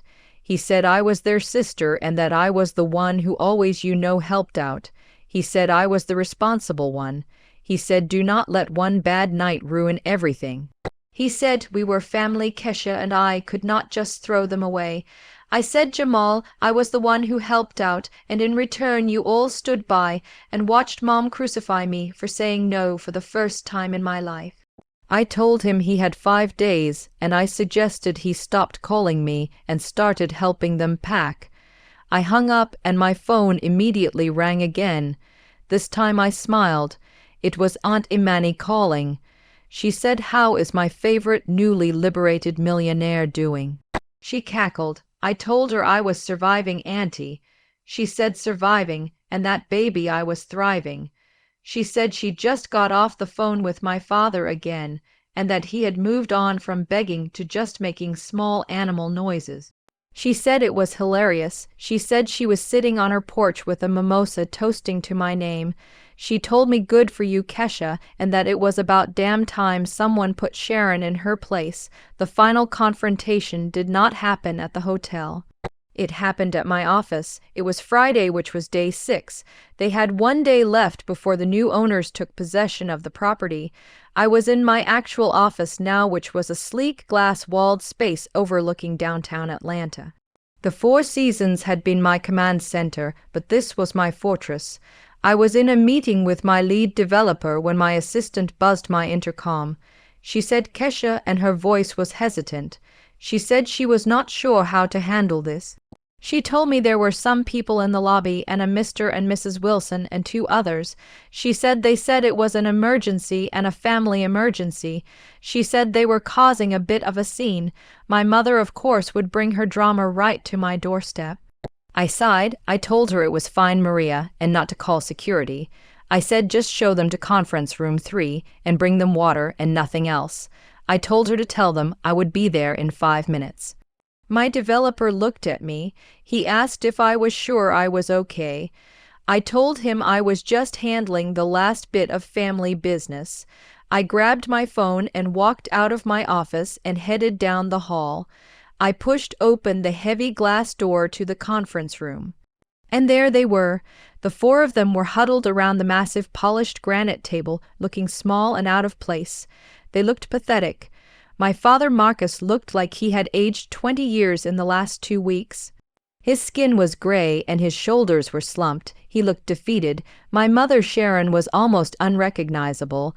Her eyes were swollen shut from crying. Her hair was a mess and she was wearing a stained sweatsuit. The matriarch was gone. Ashley was beside her looking pale and furious. Her cheap-looking acrylic nails were tapping a frantic rhythm on the granite. And Jamal just looked like a petulant child slouched in his chair and glaring at the floor. I did not sit down. I stood at the head of the table and placed my phone face down on the surface. I told them they were causing a scene in my lobby and that this was a place of business. I said they had 15 minutes and to speak.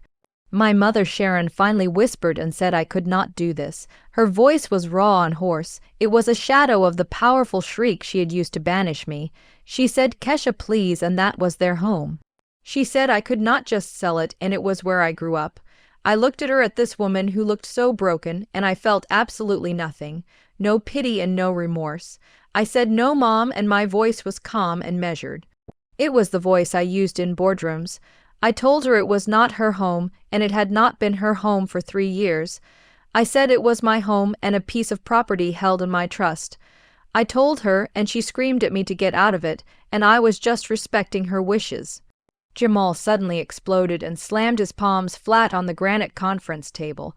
The sound echoed in the sterile room. He said, "So what and so what if it was legally mine?" He said I did not even need it. I turned my gaze to him. I said, "Excuse me." He spat and said Anna Manny told them. His face was contorting with a jealousy that was far more potent than his previous panic. He said she told them everything and that I was not just doing okay, but that I was a millionaire. He said I sold my stupid little computer company and I was hiding all this money from them. He stood up so fast his chair screeched backward. He said I had a penthouse downtown and a penthouse, and I was still going to throw them out on the street. He said I was going to take away their only house just because Mom got angry. He asked what kind of monster was I. The accusation hung in the air. Ashley was nodding frantically beside him with her eyes wide. My father looked ashamed, but my mother's expression changed. The grief vanished completely and was replaced by a new horrifying calculation. She was looking at me differently now, not as her daughter, but as a resource she had not known about. I let his words settle. I let the accusation of my wealth fill the room. I said, "So that is what this was really about," and a slow, cold smile spread across my face. I said it was not that I was being cruel, and it was not that I was heartless. I said it was that I was rich and I was not sharing. Jamal yelled and said I was damn right. I said ah and nodded slowly. I told him I see, and it was not about family. I said it was not about Mom being angry. I said it was about the fact that I won. I told him it was about the fact that I was successful while he was still begging for handouts for NFT scams. I looked right at him, at my golden child brother and the visionary and the one they all bet on. I said it just eats you alive, does not it, Jamal? I told him that the nerdy little girl and the boring sister and the computer geek he and Ashley made fun of actually did it. I said she was the millionaire and she was the one with the penthouse.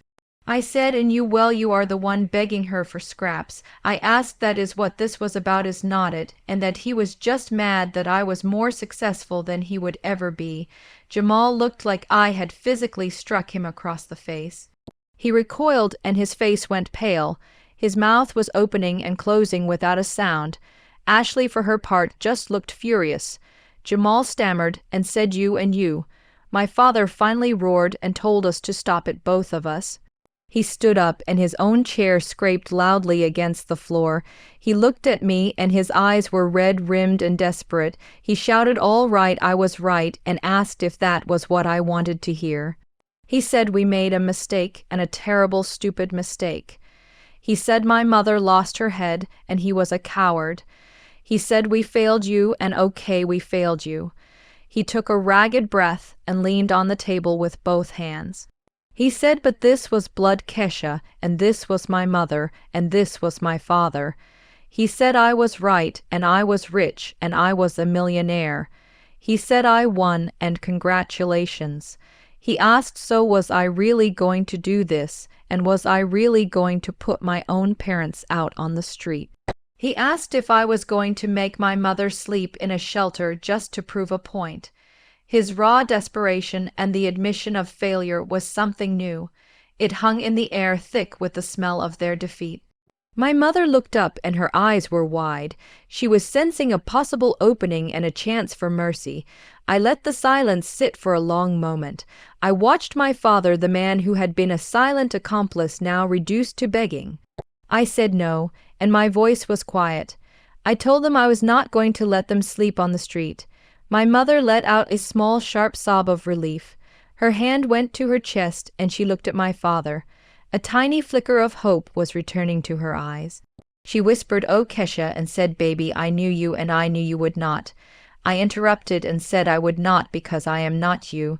I told them I would not be as cruel as they were. I said, but I was also not a fool. I reached into my briefcase, which was the one they had never seen, and pulled out a single sheet of paper and a key. I said I was not letting them stay in my house, and that the sale was final. I told them, but I was also not leaving them with nothing. I said I had already made arrangements, and I had leased a 2-bedroom apartment at the Midtown complex. I told them it was clean, and it was secure, and it was all they were going to get. I said I had prepaid the rent for 6 months. Jamal let out this ugly, bitter laugh. He said an apartment and a 2-bedroom apartment. He said we lived in a 4-bedroom house, Kesha.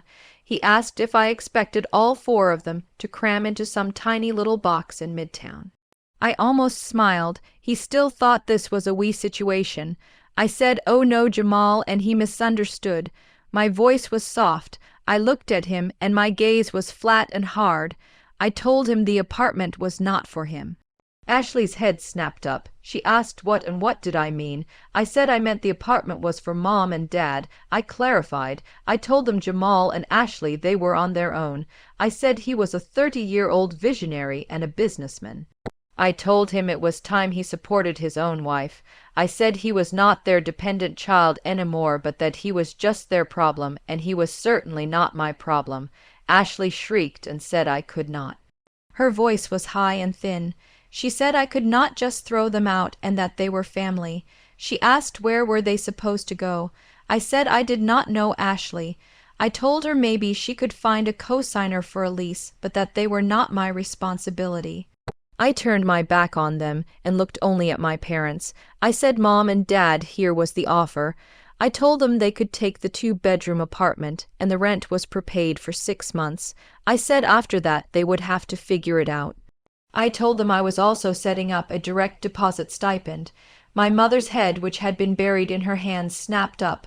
The crying stopped instantly and was replaced by a flicker of the old greed.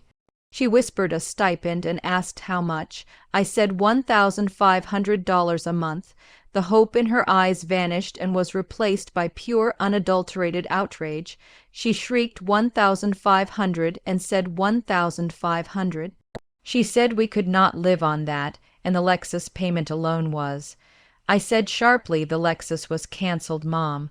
I told her I already told her that. I said 1,500 was for food, and it was for the electric bill. I told her it was not for Neiman Marcus, and it was not for Jamal's NFT projects, and it was not for a luxury car. I said it was just enough to survive. She stammered and said but her appointments and their club dues. She said she could not live like that. I looked at my mother, at this woman who had not held a job in 3 decades. I gave her my final line. I told her then she would have to get a job. A heavy dead silence filled the conference room. Jamal and Ashley looked like they were going to be sick.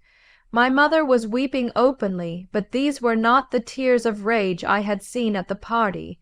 They were the gray, hopeless tears of complete and utter defeat. My father, Marcus, just stared at the polished granite table. He looked at my mother, at this woman he had enabled and appeased his entire life. He looked at Jamal, his golden boy son, who was now glaring at me with pure, impotent hatred. He saw the future he had created for himself. It was a whining, dependent son who could not support him and a wife who could not accept reality. He looked back at me. I had not moved. My expression was blank. I said there was one more thing, and my voice cut through my mother's sobs. I reached into my briefcase, the one they had never seen, and pulled out another document. I said this was a legal agreement, and it was a severance and a contract. My father asked what and what was it. His voice was a dry rasp. I said it stated that I would provide the apartment and the stipend contingent on one thing.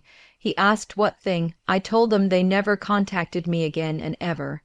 I said no calls and no emails, and no showing up at my office or my home. I explained if I heard one word from any of them, a request for more money or a complaint or an insult, the stipend stopped, and the lease was not renewed, and everything ended. I let the threat hang in the sterile air. I asked, do I make myself clear? I pushed the document and a single expensive pen across the table. My father did not read it. He did not have to. He knew he had no other cards to play. He picked up the pen and his hand was shaking so badly he could barely hold it. He signed his name on the line. He then pushed it to my mother.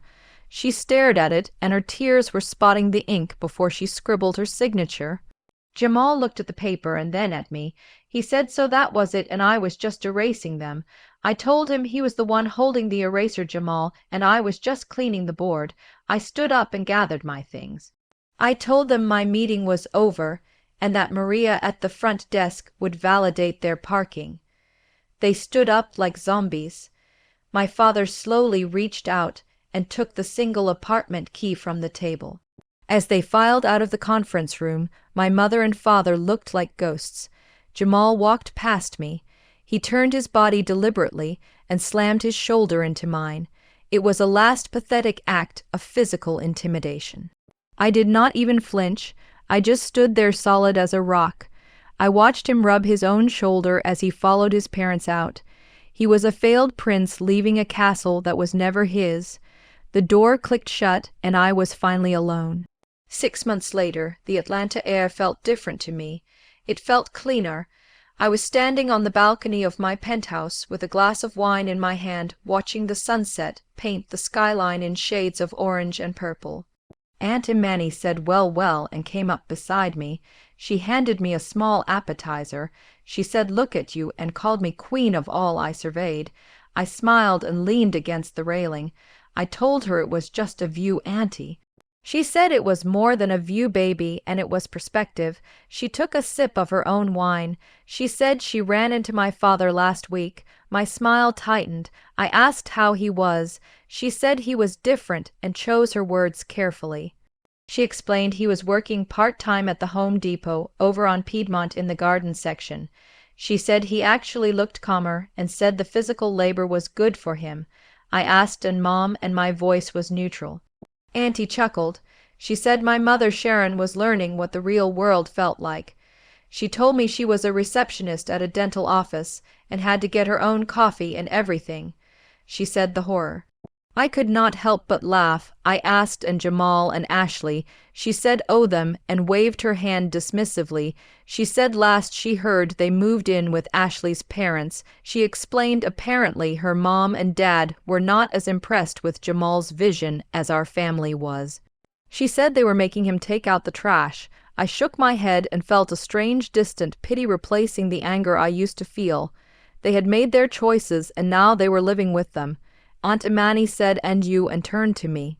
Her eyes were full of pride. She said she heard about the Thomas Wilson Scholarship Fund and helping kids get into data science. She told me my grandfather would be so proud, Kesha, and that I used his legacy to build a new one. I told her it felt like the right thing to do. I was thinking of the bright, ambitious students I had met at the first luncheon. My phone buzzed on the patio table.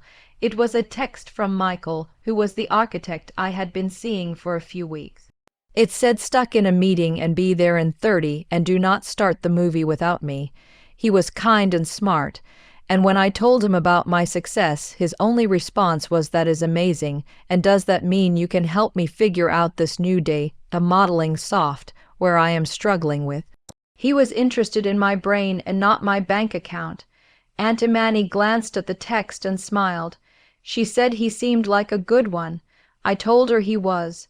We stood there in comfortable silence, watching the city lights begin to sparkle. I thought about the rage I had felt at that party. I thought about the terror of being abandoned. I thought about the cold finality of that last confrontation. I remembered my mother's shriek telling me to get out and never come back. I took a final sip of wine. It tasted like freedom. I said, "You know, Auntie, for 32 years I did everything I could to make them see me, and they refused." Aunt Imani said, "Their lost baby." I said no and turned to her with a real smile. I told her it was my gain. I said Mom screaming at me to get out and forcing my hand was the best thing she ever did for me. Kesha's story was a painful lesson in boundaries. For years she was the invisible ATM for her family. She was paying the mortgage on her house while funding her brother's failures and enduring disrespect. They mistook her generosity for weakness. When her mother screamed, "Get out," she did not just kick out her daughter. She voided the legal contract that gave her a home. Kesha's true power was not just her secret wealth. It was her final decision to stop paying for their disrespect. The hardest truth was that sometimes your blood family was not your real family. The people gathered around me now at my penthouse for a small celebration were not related by blood. They were my colleagues from work. They were Aunt Imani, who had always believed in me. They were people like Michael, who valued me for who I was and not what I could give them. I walked back inside from the balcony, and the warm light from my living room wrapped around me. This was home. This penthouse that I had bought with my own money earned through my own hard work was truly mine. No one could take it away. No one could scream at me to leave. No one could make me feel small or worthless here. I looked around at the faces of people who genuinely cared about me. Michael arrived a few minutes later, slightly out of breath from rushing. He apologized and said the client would not stop talking. He handed me a small box. He said he saw this and thought of me. I opened it. Inside was a delicate silver bracelet with a tiny charm. It was shaped like a key. He said he knew about what I had been through with my family. He said the key was a reminder that I held all the keys to my own life now, and no one could lock me out ever again. I felt tears prick my eyes, but they were good tears this time. I hugged him and thanked him. Aunt Imani came over and squeezed my hand. She whispered that I had done good, baby, and real good. She said my grandfather would be so proud of the woman I had become. As the evening went on, I found myself thinking about my parents and Jamal and Ashley. I wondered if they were sitting in that small 2-bedroom apartment right now. I wondered if my mother was complaining about the size or the lack of luxury. I wondered if my father was exhausted from his shift at Home Depot. I wondered if Jamal was finally understanding what it meant to actually work for something instead of having it handed to him. Part of me felt sorry for them, but a bigger part of me knew this was exactly what they needed. They had lived in a bubble of entitlement for so long. They had believed the world owed them something just because they existed. They had taken and taken and taken from me without ever giving anything back. Now they were facing reality for the first time in their lives. The money I had given them, the $1,500 a month, was enough to survive on if they were careful. It was more than many people had. But it required them to budget and to make choices and to live within their means. It required them to actually think about money instead of just assuming it would always be there. My mother would have to choose between getting her hair done and buying groceries. My father would have to accept that his days of driving a Lexus were over. Jamal would have to get a real job instead of chasing fantasies. Ashley would have to realize that marrying into a family did not mean unlimited access to their resources. These were hard lessons, but they were necessary ones. I had enabled their behavior for too long by quietly paying for everything. I had let them treat me like I was less than them, while I was actually the one holding everything together. By cutting them off, I had not just freed myself. I had forced them to grow up. Whether they would actually learn from this or whether they would just be bitter and angry for the rest of their lives was up to them. I could not control that. All I could control was my own life and my own choices, and I chose to surround myself with people who valued me.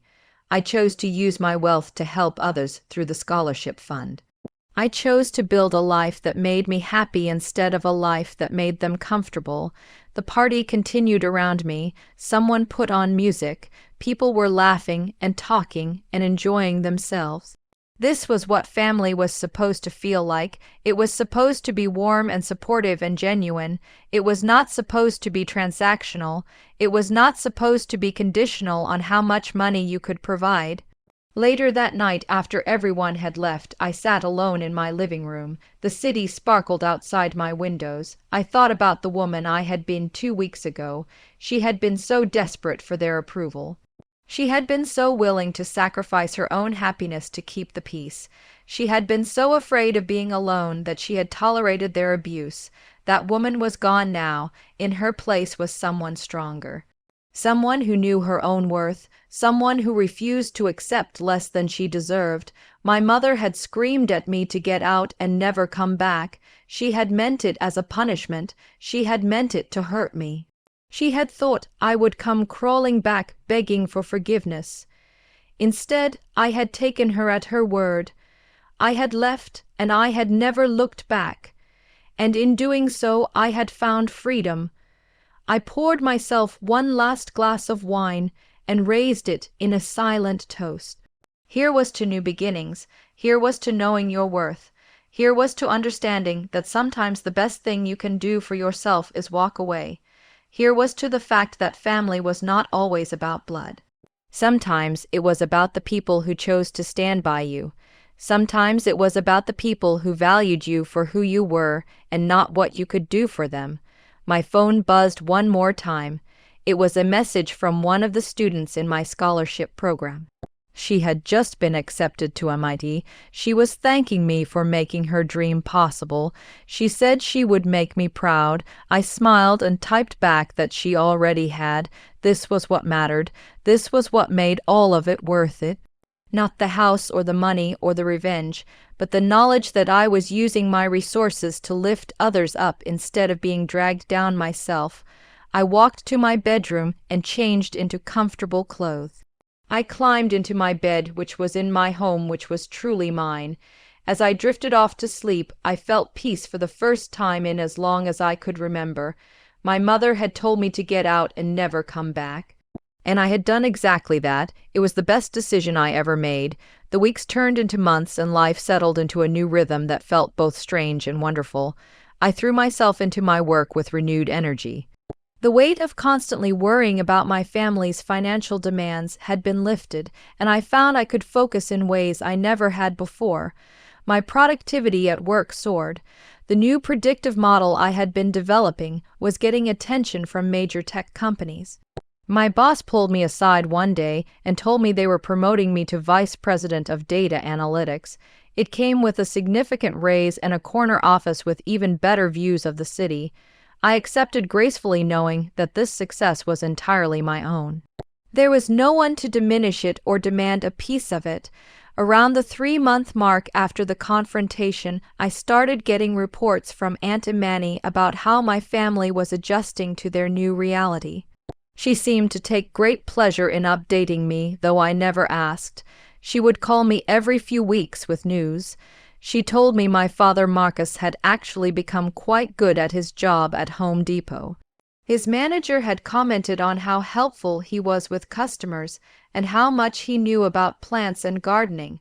It turned out that without the pressure of maintaining an image and without the stress of financial ruin hanging over him, he had found something he actually enjoyed doing. He was working with his hands, he was helping people, he was making an honest wage. Aunt Imani said he looked healthier than he had in years. My mother Sharon, on the other hand, was having a much harder time adjusting.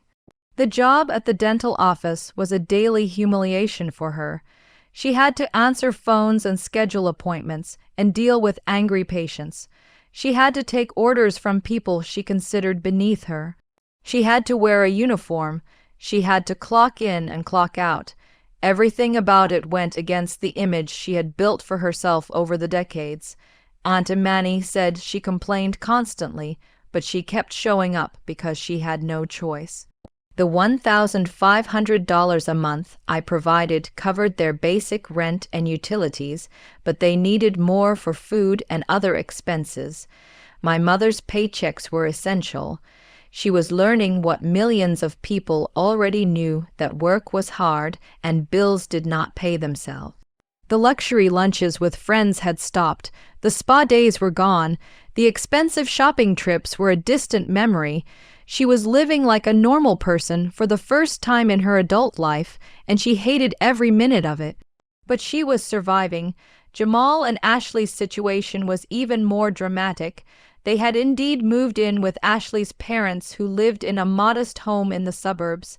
Ashley's father was a retired firefighter, and her mother was a schoolteacher. They were good, hardworking people who had very little patience for Jamal's schemes and excuses. Within the first week, Ashley's father had sat Jamal down and told him point blank that if he was going to live under their roof, he was going to work. No more talk about NFT or crypto or the next big thing. He needed a real job with a real paycheck. Jamal had resisted at first. He had tried to explain his vision and his plans. Ashley's father had cut him off and told him vision did not pay the electric bill. He gave Jamal 1 week to find employment, or they would be out on the street. Faced with actual homelessness, Jamal had finally done something he had never done before. He got a regular job. He was working as a sales associate at a cell phone store in the mall. It was entry level. It was minimum wage plus commission. It was everything he had always considered beneath him. Aunt Imani had heard through the family grapevine that he was miserable. He had to wear a polo shirt with the company logo. He had to smile at customers. He had to deal with returns and complaints. He had to work evenings and weekends. There was no glamour. There was no prestige. There was just work. Ashley had also found employment. She was working at a clothing boutique in the same mall. Between the two of them, they were barely making enough to contribute to Ashley's parents for rent and food. There was no money left over for the lifestyle they had grown accustomed to on my dime. No more Bali trips, no more designer handbags, no more expensive dinners. They were learning what it meant to actually earn a living. Aunt Imani told me all of this with a mixture of sympathy and satisfaction. She felt bad that they were struggling, but she also believed they needed to learn these lessons. She told me repeatedly that I had done the right thing. She said sometimes the most loving thing you could do for someone was to stop enabling them. She said I had given them a gift even if they could not see it yet. I listened to her updates with mixed feelings. Part of me felt vindicated. They had treated me terribly, and now they were facing consequences. Part of me felt guilty. They were my family after all, and they were struggling. But mostly I felt relief that I was no longer responsible for them. Relief that their problems were not my problems anymore. Relief that I could live my own life without constantly being drained by their demands. I had built strong boundaries, and I was committed to maintaining them. The legal agreement they had signed was clear. They were not to contact me, and they had honored that so far. My phone never rang with their numbers anymore. My email inbox was free of their requests. I did not have to brace myself every time I checked my messages, wondering what crisis or demand would be waiting for me. The silence was golden. At work, I was thriving in ways I never had before. Without the constant background stress of family drama, I found myself more creative and more focused. The projects I was working on were groundbreaking. We were developing AI systems that could predict market trends with unprecedented accuracy. Major investment firms were lining up to license our technology. My personal net worth continued to grow. The scholarship fund I had established in my grandfather's name was also taking off. I had started with a modest endowment, but as word spread, more students applied. I was able to help 10 students in the first year. Bright, talented kids from underprivileged backgrounds who had the intelligence and drive to succeed in data science but lacked the financial resources. I met with each of them personally. I reviewed their applications and their essays. I made the selections myself. It was some of the most rewarding work I had ever done. Seeing their faces when they learned they had received the scholarship and seeing their gratitude and their determination made everything worthwhile. One young woman named Jasmine reminded me so much of myself. She was brilliant with computers, but came from a family that did not understand or value her gifts. They wanted her to pursue something more traditional. She told me during our interview that her parents thought computer science was just playing video games. They did not see it as a real career. I told her I understood completely. I told her about my own family and how they had dismissed my work for years. I told her that sometimes the people who are supposed to support you the most are the ones who understand you the least. I told her that did not mean she was wrong. It meant she needed to find her own path and trust herself. She cried during that conversation. She told me no one had ever validated her dreams before. She told me I had changed her life. I told her she was changing her own life and I was just providing some financial support. She was the one who had to do the work. She was the one who had the talent and the drive. The scholarship was just removing one barrier. She had to overcome all the others herself. Watching her and the other scholarship recipients succeed became one of my greatest joys. I attended their presentations and their project demonstrations. I wrote recommendation letters for internships. I connected them with professionals in the field. I mentored them in ways my own family never mentored me. This was what family was supposed to be, supporting each other, lifting each other up, celebrating each other's successes instead of being jealous or demanding a cut. My relationship with Michael continued to deepen as well. He was unlike anyone I had ever dated. He was successful in his own right as an architect. He had his own money and his own career. He did not need anything from me except my company and my conversation. We talked about everything. We debated ideas. We challenged each other intellectually. We laughed together. He had met Aunt Imani several times and she adored him. She told me privately that he was a keeper. She said he looked at me the way a man should look at a woman, with respect and admiration and genuine affection. She said he did not look at me like I was a resource to be exploited. One evening Michael and I were having dinner at my penthouse. I had cooked, which was something I had rediscovered I enjoyed now that I had time and energy for it. We were sitting on the balcony watching the city lights and talking about our days. He told me about a challenging project he was working on. A client who kept changing their mind about what they wanted. I told him about a breakthrough we had made at work with the predictive algorithm. Then he got quiet for a moment. He looked at me seriously and asked if I ever regretted what I had done with my family. The question caught me off guard. I thought about it carefully before answering. I told him honestly that I regretted how it had to happen. I regretted that they had pushed me to that point. I regretted that they had never valued me for who I was. But I did not regret the decision itself. I told him cutting them off was the healthiest thing I had ever done. It had freed me to become the person I was meant to be. It had allowed me to stop living in survival mode and start living intentionally. It had taught me that I deserved better than what they were giving me. He nodded and reached across the table to take my hand. He told me he admired my strength. He said most people stayed in toxic situations because they were afraid of being alone or afraid of feeling guilty. He said I had faced both of those fears and chosen myself anyway. He said that took incredible courage. I felt tears prick my eyes. It was the validation I had not known I needed. For so long I had wondered if I was the villain in this story. If I was cruel or heartless or wrong. Hearing someone I respected tell me I had done the right thing meant more than I could express. Around the 6-month mark, I did something I had been thinking about for a while. I changed my phone number. The old number was tied to too many memories. Even though my family was not calling anymore, the number itself felt contaminated. I wanted a completely fresh start. I gave the new number only to people I trusted. Aunt Imani, Michael, my closest friends and colleagues, the scholarship recipients, people who had earned a place in my life, people who added value instead of taking it away. It felt like shedding an old skin. With the new number came a new sense of freedom.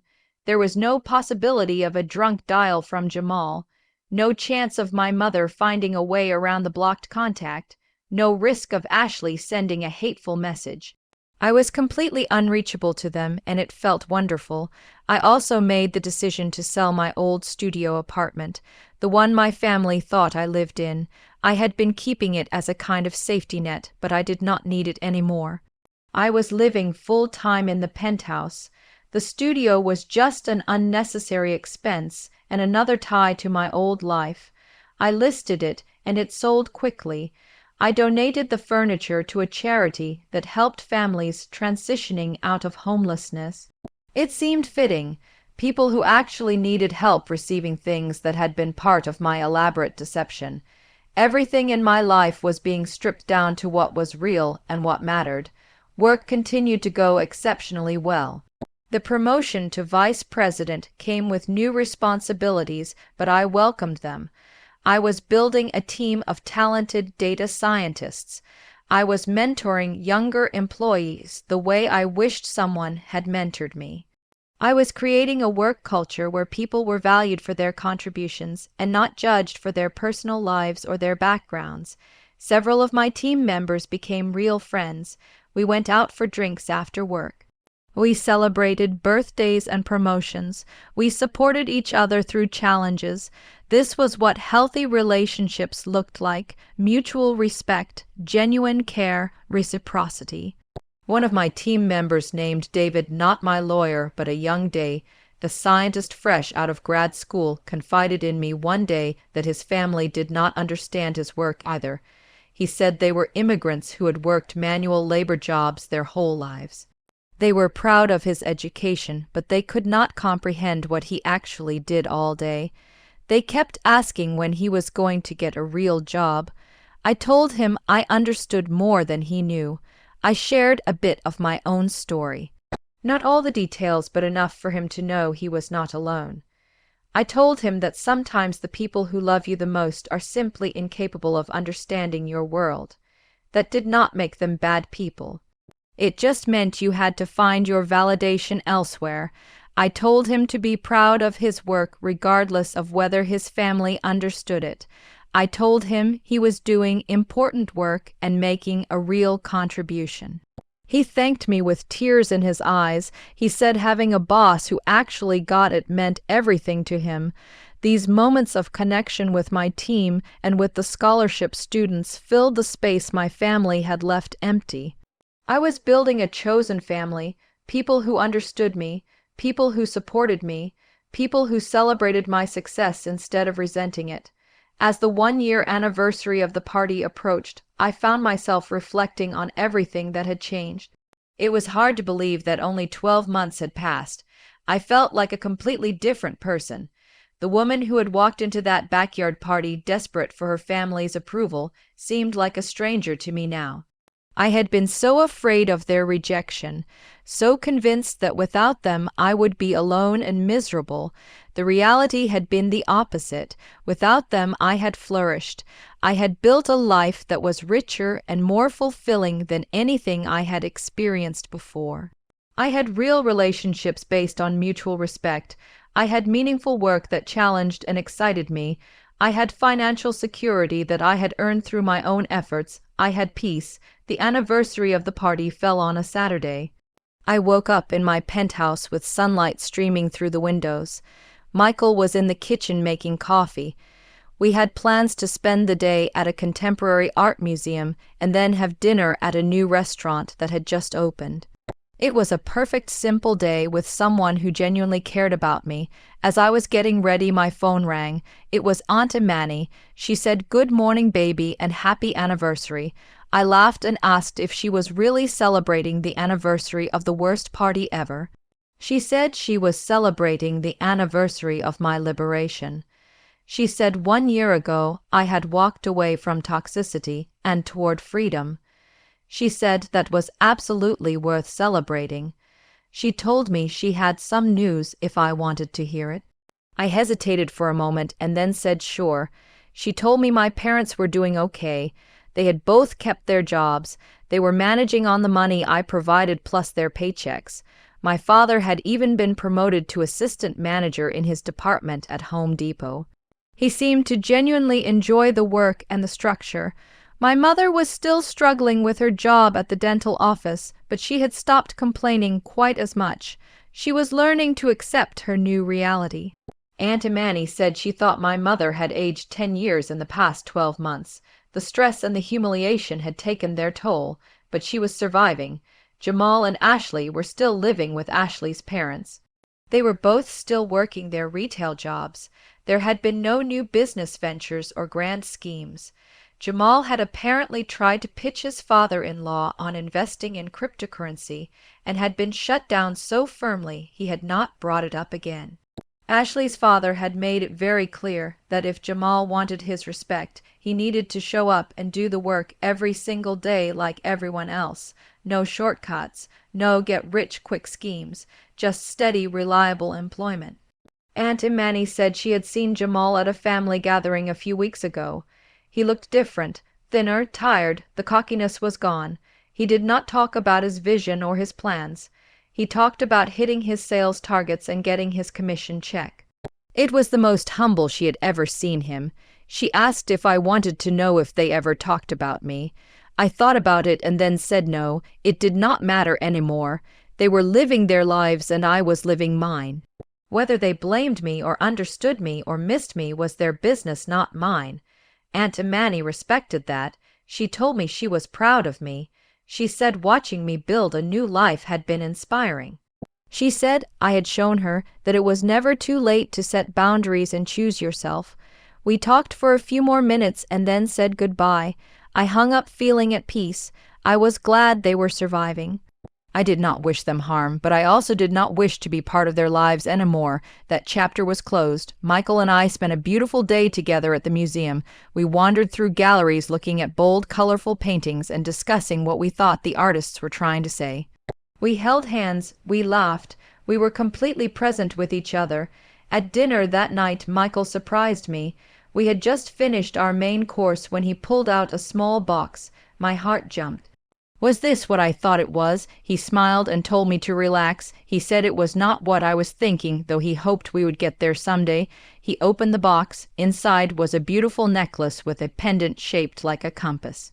He said he had it custom made. He explained the compass was a reminder that I had found my true north. I had navigated away from people and situations that were dragging me down. I had set my own course. He said he wanted me to have something to remind me of that strength whenever I needed it. I was crying as he put it around my neck. I told him it was perfect. I told him he was perfect. I told him I had never felt more seen or more valued in my entire life. He took my hand and told me I deserved to feel that way every single day. He said that was what real love looked like. Not obligation or guilt or transactional support, but genuine appreciation for who someone was. Later that night, back at my penthouse, I stood on the balcony wearing the compass necklace. I thought about the journey I had been on, the pain of that party, the cold calculation of cutting them off, the fear that I was making a terrible mistake, the relief when I realized I was not, the grief of losing my family even though they had never really been there for me in the first place, the joy of building something new and real and healthy. All of it had led me here, to this moment, to this life. I thought about my mother's words one more time.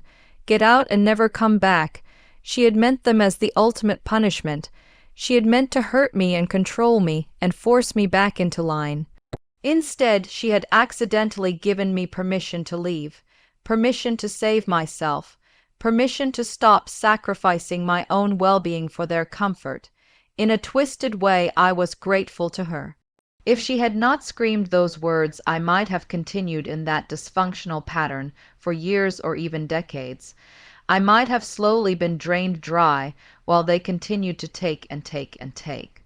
I might never have discovered what I was truly capable of when I was not constantly being pulled down by their demands and their disrespect. Her cruelty had been unintentional kindness. Her rejection had been unintentional liberation. I touched the compass pendant around my neck. I had found my true north, and it was not in trying to earn love from people who were incapable of giving it.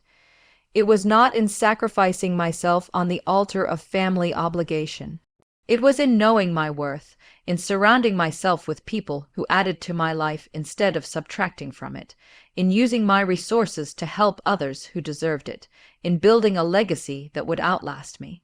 The Thomas Wilson Scholarship Fund would help hundreds of students over the years.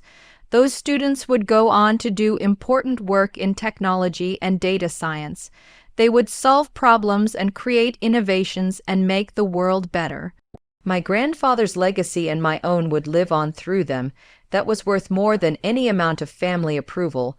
Michael came out onto the balcony and wrapped his arms around me from behind. He asked what I was thinking about. I told him I was thinking about how far I had come, how much my life had changed, how grateful I was for all of it, even the painful parts. He kissed the top of my head and told me he was grateful too. Grateful that I had been brave enough to choose myself so that I could eventually choose to let him into my life. We stood there together, looking out at the city that had been the backdrop for my transformation. Somewhere out there, my parents were probably in their small apartment. My mother might be complaining about having to go to work on Monday. My father might be tired from his shift. Jamal and Ashley might be arguing about money in Ashley's childhood bedroom. They were living their lives and facing their consequences. I sent them a silent wish for peace and growth. I hoped they would learn from this experience. I hoped they would become better people. But whether they did or not was no longer my responsibility. My responsibility was to myself, to continue building the life I wanted, to continue surrounding myself with people who treated me well, to continue using my success to make a positive impact, to continue growing and learning and becoming more fully myself. The next morning, I woke up feeling energized and purposeful. I had a meeting scheduled with the scholarship committee to review applications for the next year. We were expanding the program.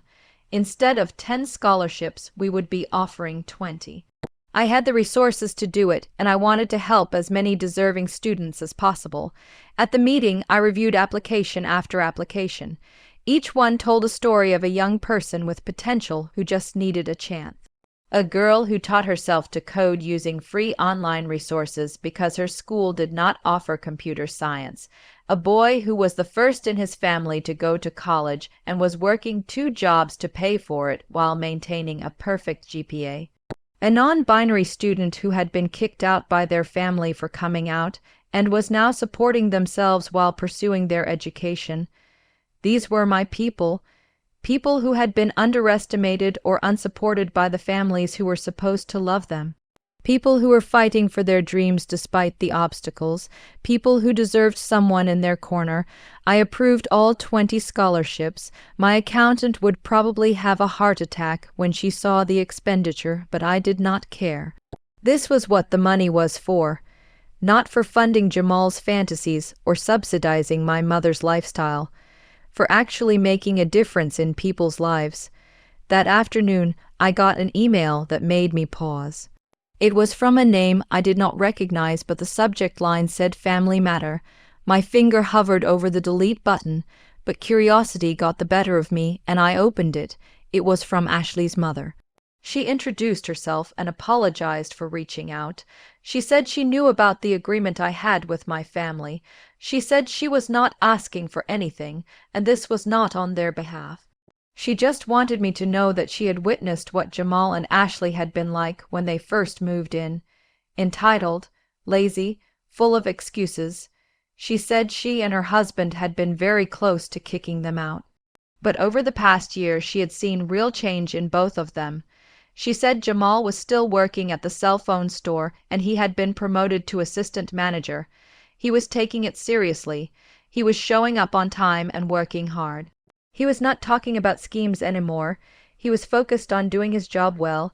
Ashley had also matured. She was contributing to the household. She was respectful. She was learning to live within her means. Ashley's mother said she did not expect me to forgive them or welcome them back into my life. She just thought I should know that the tough love I had shown them was actually working. They were becoming more responsible adults. She thanked me for that. She said as a mother she could not imagine how painful it must have been to do what I did. But as someone watching her daughter's husband finally grow up, she was grateful. I read the email 3 times. I felt a mix of emotions, relief that they were doing better, sadness that it had taken such drastic measures, validation that I had made the right choice, but also a firm resolve that nothing would change on my end. I was glad they were growing. I truly was, but that did not mean I needed to be part of their lives again. Some relationships were better left in the past. I wrote a brief response. I thanked her for reaching out. I told her I was glad to hear they were making positive changes. I wished them all well, but I did not offer to reconnect or to soften the boundaries. I sent the email and then blocked her address too, not out of anger but out of self-preservation. I could not leave any doors open, even a crack. The boundaries had to remain firm. As winter turned to spring, I found myself busier than ever. The scholarship program was in full swing. My work projects were achieving recognition in industry publications. Michael and I were talking seriously about moving in together. Life was full and rich and satisfying. One Saturday afternoon, I was at a coffee shop working on my laptop when I saw someone familiar out of the corner of my eye. It was Jamal. He had not seen me yet.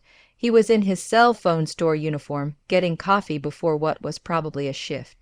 I watched him for a moment. He did look different. The swagger was gone. He looked like a regular guy working a regular job. Part of me wanted to hide, to avoid a confrontation, but another part of me was curious. I had spent a year wondering if they had learned anything. Here was a chance to find out. I took a deep breath and walked over to him. I said, "Hello, Jamal." He turned and his eyes went wide. For a moment neither of us spoke. Then he said, "Kesha." His voice was quiet, almost nervous. I asked how he was doing. He looked down at his uniform and gave a sad little laugh. He said he was doing okay, working, surviving. There was an awkward pause. Then he said he was sorry. He said he knew the agreement and he was not supposed to contact me. He said he would leave if I wanted. I told him it was okay. I had approached him. I asked what he was sorry for. He looked me in the eye for the first time. He said everything. He said for taking advantage of me for years, for standing by while Mom treated me terribly, for never appreciating what I did for the family, for being an entitled, selfish brat. His voice cracked on the last words. I felt something shift in my chest. This was not the Jamal I had known. This was someone who had been humbled by life, someone who had learned hard lessons. I told him I appreciated him saying that. He asked if I could ever forgive him.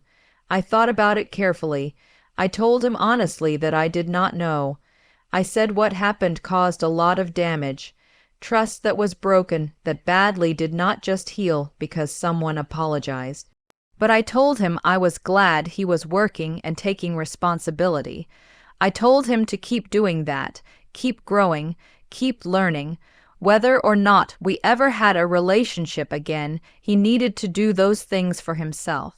He nodded. He said he understood. He told me for what it was worth he was proud of me. He said he finally understood how much I had accomplished and how hard I had worked. He said he had been too jealous and insecure to see it before. I thanked him. We stood there for another moment, and then I told him I had to go. He said okay and that it was good to see me. I told him to take care of himself. As I walked away, I felt lighter. I did not know if I would ever fully forgive them or let them back into my life. But seeing that Jamal was actually changing and growing gave me hope. Not hope for reconciliation necessarily, but hope that my actions had not just punished them, but had actually helped them become better people. That night I told Michael about the encounter. He asked how I felt about it. I said I felt at peace. I told him I had done what I needed to do for myself, and if they benefited from it too, then that was a bonus. But I was not going to rush to rebuild bridges. If reconciliation ever happened, it would be years down the road, and only if they truly proved they had changed. Michael said that sounded wise. He said I should never feel obligated to let toxic people back into my life, even if they were family. I agreed the boundaries would stay in place. My new life would continue, and I would keep moving forward surrounded by people who truly loved and valued me. A year after the party, I was no longer the woman who had been screamed at and humiliated.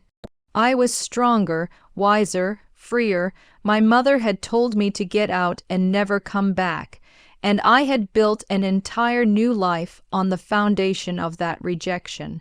It was the best thing that ever happened to me. Outro: this story is not just about revenge. It is about truth, pain, and rising stronger than before. If this hit your heart, then you know what to do. Like the video, drop your thoughts in the comments, and subscribe for more real stories that burn like fire. Until next time, stay sharp, stay loud, stay rebel.